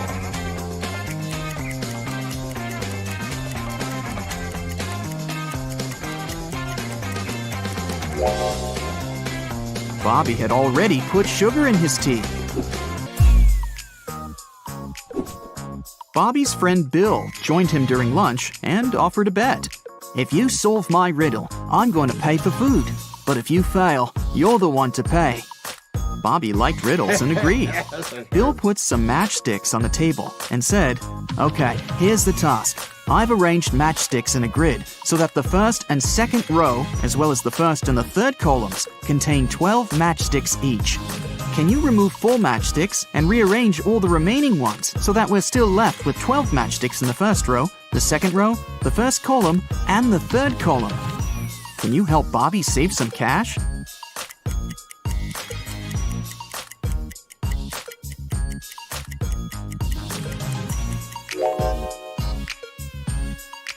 Here's the solution. Bobby went to the restroom after lunch. Unfortunately, the door got locked automatically. Now Bobby needs to enter a password to get out. He found this hint hanging on the wall.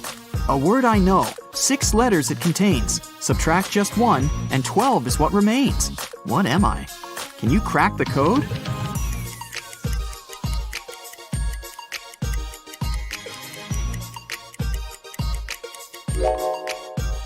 The correct answer is dozens.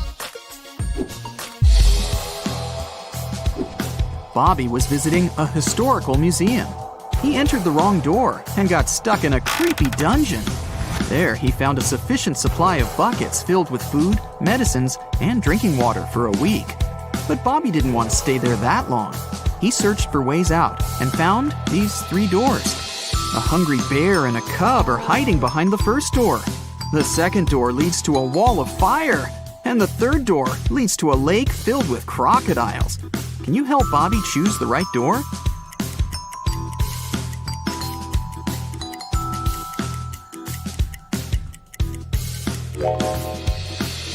The bear will try to protect the cub, even if you offer them all of your food.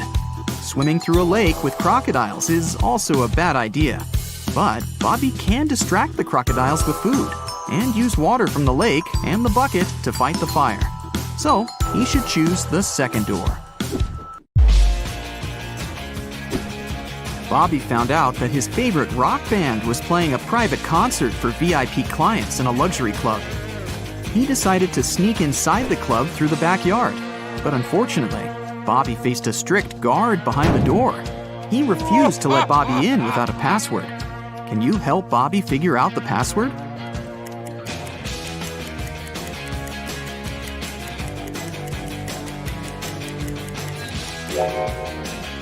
Take a look at the guard's t-shirt. It's a rebus. The password is to infinity and beyond. Bobby's friend Mike is an expert on paranormal activity. He invited Bobby for ghost hunting in a creepy old hotel. Their equipment indicated strong signs that a ghost was hiding behind one of the 4 doors. Each door has an inscription. The sign on door A says, "It's behind B or C." Door B says, "It's behind A or D." Door C says, "It's in here." And door D claims that the ghost isn't here. Mike's psychic powers have told him that 3 of the inscriptions are false and 1 is true. Can you guess which door leads to the ghost?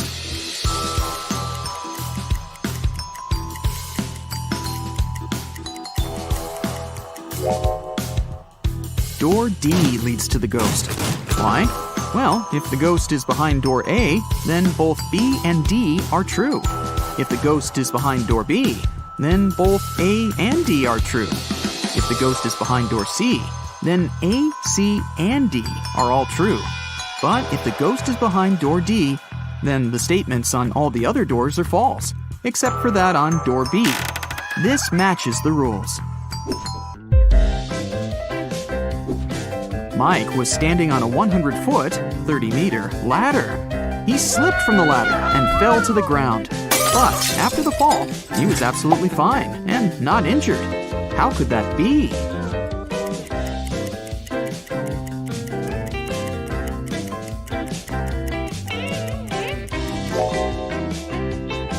Mike was standing at the bottom of the ladder. Bobby's friend brought him to a round desert island by helicopter and left him there. Bobby wanted to spend some time alone, but something went wrong. He met a lonely lion. Bobby and the lion are standing on the island that measures 1 unit in radius. Both of them can effortlessly run at the speed of 1 unit maximum. Let's suppose that the lion is very hungry. Will he be able to eat Bobby? And if yes, how long can Bobby survive on the island?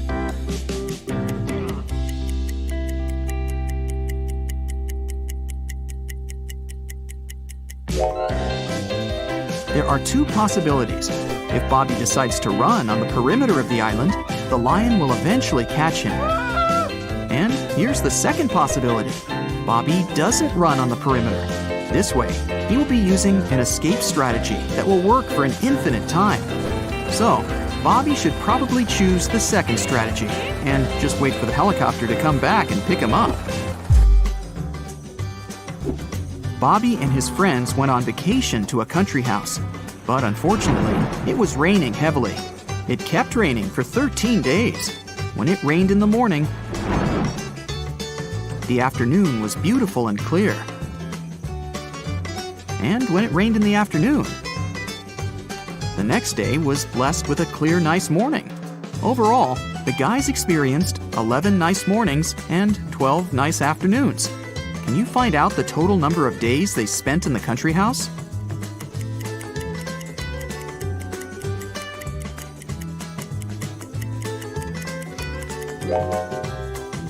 The correct answer is 18, and here's why. Let's call clear afternoons X, clear mornings Z, and no rain period O. This equation represents the number of days with rain. X plus Z equals 13. And here are the days with clear mornings. Z plus O equals 11. And this equation represents days with clear afternoons. X plus O equals 12. If we solve these three equations, we'll learn that X equals 7, Z equals 6, and O equals 5. So the total number of days is 18. Bobby started his morning by jogging around a park near his house. When he returned, he faced very unpleasant news. Someone had stolen his cab car. He questioned 3 people standing nearby. Henry said, "Sorry about your car, bro. I've been playing video games for 24 hours. I haven't seen anything suspicious because I didn't leave my basement." Rosie said, "I'm a gardener. I've been planting daisies in the public area all morning. I think I saw a suspicious man who opened the cab car using a knife." Jack said, "I saw your car when I went out for groceries, but when I returned home, it was gone." Who's lying?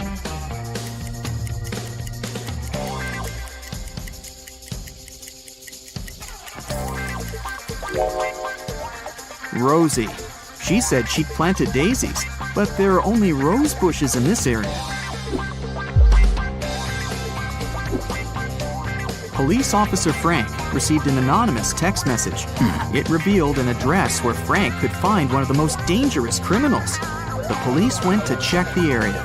They didn't know what the criminal looked like, but they knew that his name was Dirty Jack, and he was inside the house.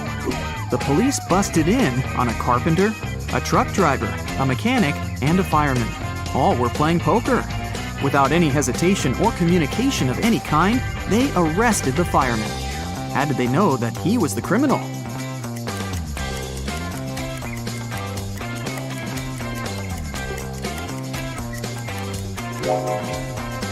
The fireman was the only male in the room.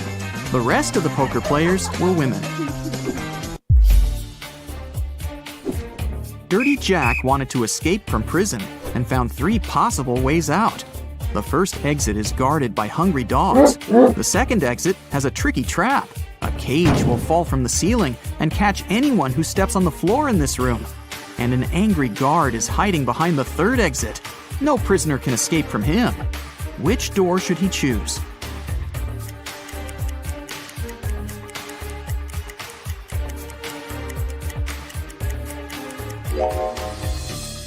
The second one. He can throw his boot to activate the trap and then just walk around it. Dirty Jack got out of prison and found himself in the middle of the ocean. He landed in a cave underwater and got trapped. Stones are hanging above him, and he has only 2 options to escape. A huge jellyfish is waiting on the first path, and a hungry shark is waiting on the second path. Which way should he go?